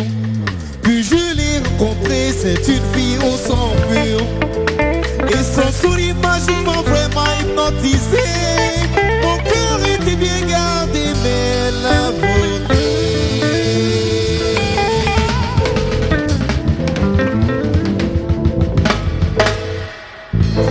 Merci. De son vrai nom, non Ibrahima Kamara ñu koy gën ko ràññee ci Soninké Kamara muy sénégalo-gambien bàyyee ko foofu ci nga xamante ne moom mooy Paris tey nag moom mooy suñu invité dégg nañu sonorité yi nga xamante ne univers bu bees la ñu yóbbu en tout cas tey ci toi-même tu sais ci kanamu Alaaji Sall Bigué Ndiaye avec 3 albums et plus de 60 singles yi nga xamante ne sur le plan national et même international il est auteur compositeur programmeur réalisateur monteur François derrière s'il vous plaît voilà très bien encore voilà très bien Mame Diarra elle vient de nous rejoindre sur ce plateau moom mooy Pouné Fashion mi nga xamante ne saa yu ñëwee rek affaire yi gën a xumb di gën a dagan waaye jamono ji elle fait l'actu pourquoi parce que démb ndénkaane yaram yu bëri dafa daw mais dañu jàng tamit ci nii nga xamante ne noonu lañ ngay dundee sa couple xam naa ne sa Saint-Valentin moom mujj naa neex lool. neex lool sax. waaw mais xam nga léegi la laay defal. li xewoon démb. ci ndénkaan yow ak monsieur Ba. dafa am lu ndaw rek lu ma bëgg ñu seetaanandoo ko ah xam naa ne jotoo ko seetaan parce que da nga busy nañ ko seetaan te dellu si waat. waaw day am. loolu la rek yàgg naa nag di dégg turam. ba bés ma dem côté Sikamba doon seeti sama benn rakk bu dëkk foofu. léegi nag mu présenté ma benn xaritam boo xam tamit ñoom ñoo dëkk. dañ dëkk ndoom bi ñuy waxtaan nii daal mu jékki-jékki mu ne ma yow dama laa war a booleeg sama rakk. waaw ma ne ko sa rakk mu ne waaw mu ne ma day def émission DTV. ba mu ko waxee rek fekk na ba mu njëkkee daal dafa njëkk sax ne jaara parce que benn anecdote la. dafa njëkk ne jaara ma ne ko kooku te xaw ma ko. mu ne waaw te muy def émission DTV ma ne ko ah mais kooku xam naa ko. ma ne ko Mama Diallo parce que tur boobu laa ko xamee. mu ne ma waaw kay moom la ma ne ko kooku kay xam naa ko. waaw léegi nag biñ si waxtaan nii nag. mu jékki-jékki mu ne ma ah moom de moom. vraiment ku baax la te vraiment bëgg naa sëy ak yooyu te fekk man tamit jamono jooju dama génnoon si dama nekkoon si benn sëy ba génn si. waaw toog lu yàgg nag man tamit léegi nag boobu moom ko waxee man ko ah kooku de xam naa ko. te li nga wax nii si moom it vraiment dëgg la man ko am na fu ñuy tase nag xëy na miinante wuñu. waaye am na fu ñuy tase te am na loo xam ne dafa ma marqué si moom. ndax ñun ñëpp dañ toog mu ñëw egg si. ñu noddu timis mu génn dem jàpp julli. xam nga loolu. mu nekk lu ma marqué si moom. kon da ngeen a xamante avant. mun naa wax ni dañ doon déggante nii. xam nga si mbiru handicapé yi. yu bëri di ngeen daje fenn. waaw te doo leen xamante doo leen am yenn relation yi. waaw mais man yàgg naa di dégg turam si cadre émission yi daal yu mel nii. waaw léegi nag léegi ba mu waxee loolu man ne ko ah loolu de dëgg la parce que man. première impression ba mu gisoon si moom mooy bi timis jotee daal ñëpp toog moom mu jóg dem julli. parce que loolu tam daf ma marqué surtout si jigéen. dëgg la. waaw léegi nag biñ si waxtaan mu ne ma ah man dama leen bëgg a boole ma ne ko ah ayca. mu boole leen waaw si la ko woowee téléphone passe ma ko. ah ñu joxante rendez-vous maam mun naa wax ni foofu lañ njëkk a toogee daal waxtaan. téléphone ngeen njëkk a déggante. waaw téléphone lañ déggante après. ñu ne comme que léegi il faut tamit xam nga am na yoo xam ne mënoo ko régler si téléphone. waaw il faut ngeen toog ngeen gisee ngeen toog waxtaan. waaw si lañ joxante rendez-vous foofu fii kër magam jooju. léegi nag buñ toogee waxtaan tamit ñu jógoo sa ay kàddu mu xamal ma tamit ne moom. nekkul jigéen joo xam ne daal dafa nekk fii di comme ni nga koy waxee daal di génn ay at ay ñaari at ñetti at yooyu ba pare te doo xam foo mujj. ma ne ko man sama bopp ma ne ko man loolu laa ko bëggee. waaw c'est vrai que diggante nit ak nit balaa ñuy sëy il faut ñu xamante. waaw waaye nag man bugguma ay affaire yu yàgg yooyu. kon seen diggante yàggul maanaam. non yàggul dox ànd bi yàggul. déedéet yàggul mun naa wax ni décembre daal dañu gisee toog waxtaan. décembre février ñi yàlla dogal lu muy dogal. ay 3 mois daal. waaw. ça c'est l'homme des 2 mois mooy monsieur Ba Poulo Diéry ah monsieur Ba kon noonu la demee. noonu la la cëppale quoi. cëppalu ma sax xam nga rek. yàllaa ko tuddoon rek. waaw mu am rek mu nga jeex miir quoi nga gis ko tamit nga baax de nga non miir du loolu xam nga un cœur qui parle. demande de se faire entendre par un cœur qui écoute. son cœur a parlé. mon cœur a écouté et a répondu. point final. lu ciy dolli. lu ciy dolli. loolu mooy yaa ko tere ne. loo ci teg. macha allah. monsieur Ba mais nga am ay cadeau aussi hein démb dafa am ay cadeau hein ay nit yoo xam dañu seetaan émission bi affaire bi touché leen ñu ñëw ci suuf gis Doudou Siaka bàyyi ay cadeau ci cadeau yi nag defe naa ne lii ci la bokk ah Maam Diarra ci la bokk mais ak yeneen mais xoolal ma lii rek xoolal ma lii yow mais Nicolas waaw man benn message laay lancé solennellement au président de la République couple bii waaw dañu loué dëgg la nañ leen wutal fu ñu dëkk na leen may kër parce que ñi ngi góorgóorlu ñi ngi liggéey ñi ngi daan seen doole tàlluñ seen loxo mais ku leen dimbali ñu jël président de la République fondation première dame Marième Faye Sall yaa ngi def lu baax jàppaleel kii ak borom këram madame Ba et monsieur Ba Pune Fashion mooy suñu sac ñun moom mooy suñu sac moom la ñuy cuuraayoo saa yu yeewoo donc je pense que aujourd'hui message bi Alaaji Sall bi ngay joxe nekk na message bu fort te joxu ko ñoo xamante ne dañuy jëli te ay nandite lañ donc boo ñu nee président de la République mooy président au Sénégalais yëpp madame Marième Faye Sall gis nañ taxawaay bi nga xamante ne moo ngi koy def avec servir le Sénégal donc mbébét bi dëgg mooy location wàcc leen waaw moom location wàcc leen waaw ñu xam ne waaw Sénégal jëm kanam jeex na tey nag nga nag a waxtaanee li nga xamante ne Mame Diarra dafay jëm ci quelle chance pour la viabilité du couple handicapé personne valide. Voilà comme ni ñu ko waxee rek Nicolas man sama Saint-Valentin ba léegi jeexagul. déedéet waaw parce que xam nga bi ma fi jógee. dama handicapé yi dañu réagir ndax xam nga ñun moom dañuy sot dañu réagir. après sa lunette yi dafa nice. waaw merci tamit kenn ma ko may rek xam nga man moom macha allah.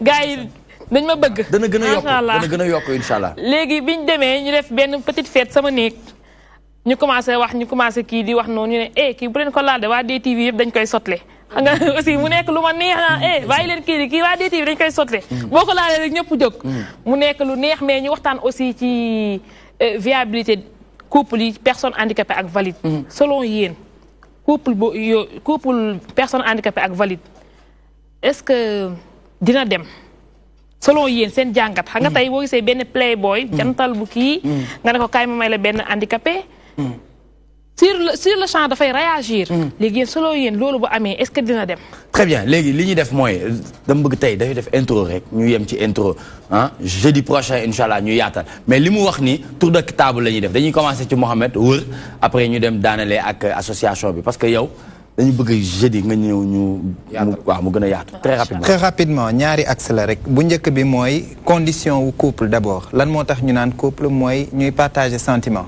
je pense que sentiment boobu xoolul différence superficielle yuy am entre nit yi que kii dafa valide kii dafa handicapé parce que logique de complémentarité la souvent bu beneen axe bi mooy bu ñu déggee couple handicapé ak valide on a tendance à penser que handicapé bi mooy dépendre si valide bi alors que des fois c'est l'inverse bëri na ay ponk yoo xam ni handicapé bi moo si mottali nit ku valide bi mooy notion de complémentarité bi am ci couple Fatima damay faral di dégg ñu naan Dieu est amour et je pense que amour fu mu taxaw rek foofu jëmm amatu fa lu ñuy yëg la kon du ñu xool kii dafa valide wala invalide ndax amour bee fa nekk li ngay yëg ça rejoint votre thème de tout à l'heure ouais, moi je pense plutôt que tout le monde est handicapé on est tous des handicapés peut-être on connaît pas notre handicap mais on doit accepter l'autre si on l'aime donc on doit l'accepter elle va couvrir un trou pour nous et ce trou c'est ce qu'on appelle l'amour tu vois on se donne comment c'est réciproque quoi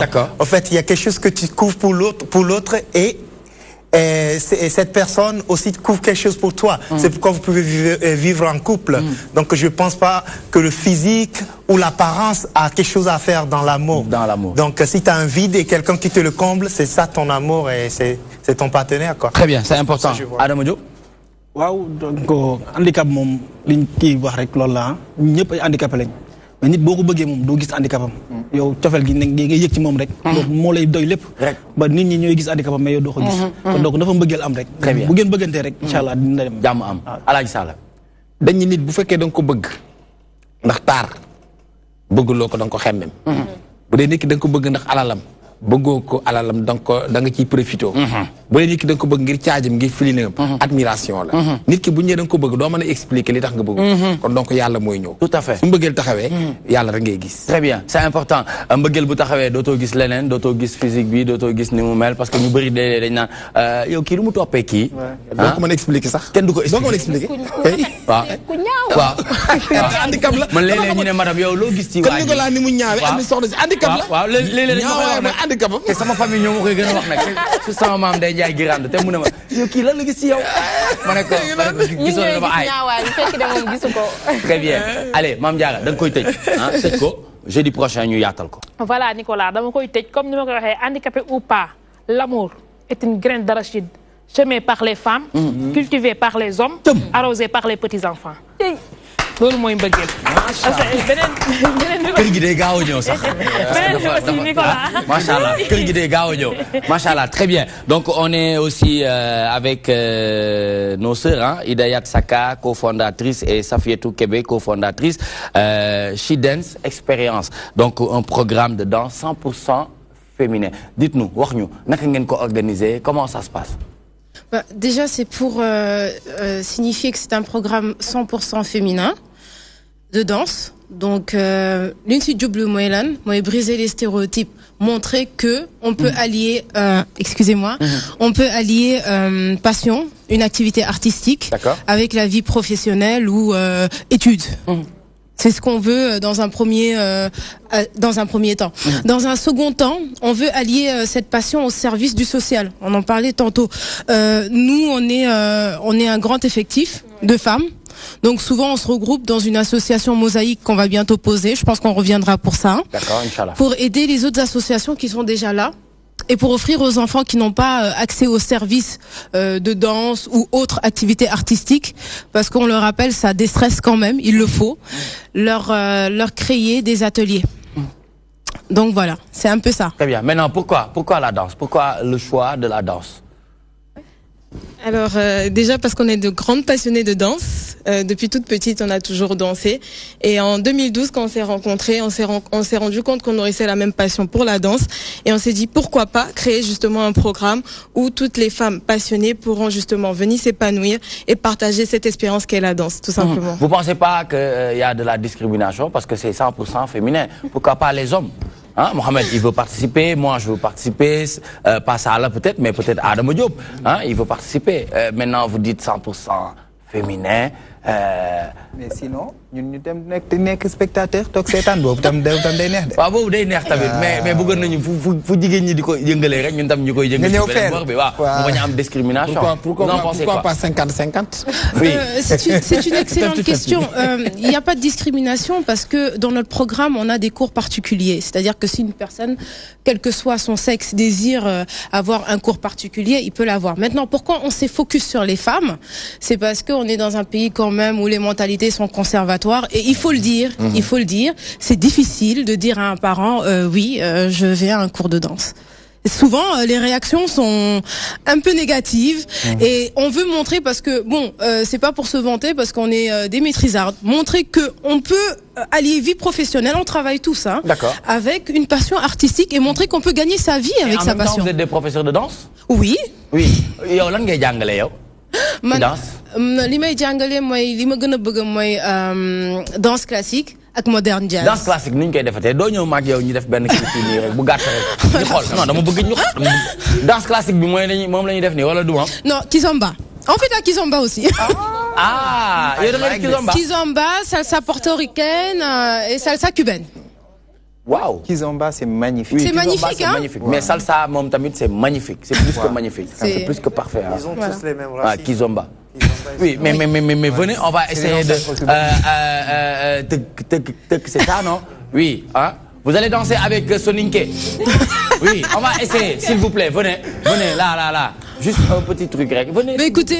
Non, elle était là. Elle était tout à l'heure sur scène. Bon, malheureusement, moi, j'ai pas la tenue adéquate. C'est pas grave. Vous allez faire danse classique. J'ai pas la tenue adéquate. Ouais, vous allez faire du Ndao Rabine. La prochaine fois, Mais elle peut danser, l'autre. Du Ndao Rabine comme ça, là. Hein? La prochaine fois, je vais y songer. Très bien. Est-ce qu'on va pas essayer avec vous? Ouais, elle peut danser. On garde le suspense. Un petit truc de 10 secondes, s'il vous plaît. Nous sommes quand même en train de parler de danse. Oui, on parle de danse. Et vous avez dit 100% quand même, hein? Allez, venez. Voilà. Allez, tchoum. Allez chercher votre cavalier. Machallah. Soninké. Allez chercher votre cavalier.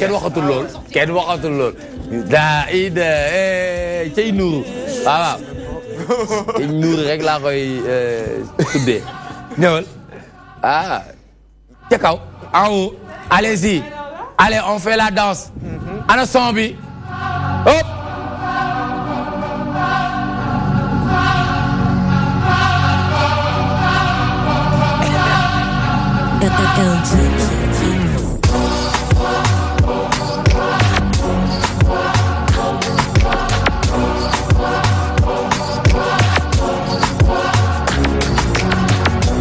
When I'm in a club, I'm not looking for love.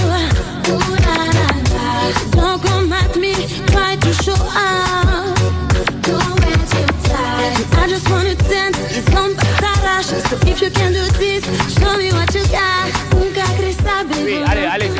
Dansez. Oui, une petite démonstration. Oui, tout ce que tu veux, tout ce que vous voulez.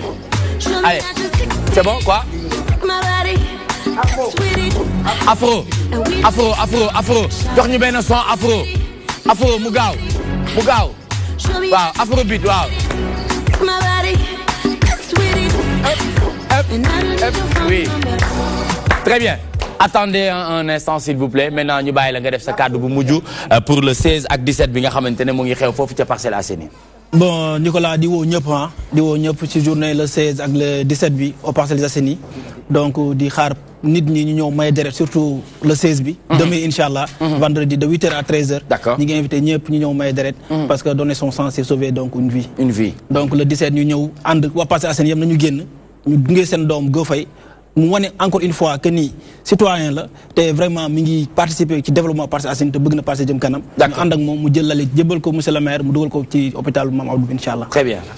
Merci beaucoup monsieur Adama Diop porte-parole ak Boubacar Diaw moom la àndaloon muy patient donc ñuy taxaw mouvement réaction bi nga xamante ne jour de don de sang bi ñuy organisé ce sera le 16 et 17 février à l'hôpital des Parcelles Assainies ñu bàyyi la nga wax ñu ñi nga xamante ne jamono ji bëgg nañu bokk ci 100% féminin ci programme de danse bi naka la ñuy def.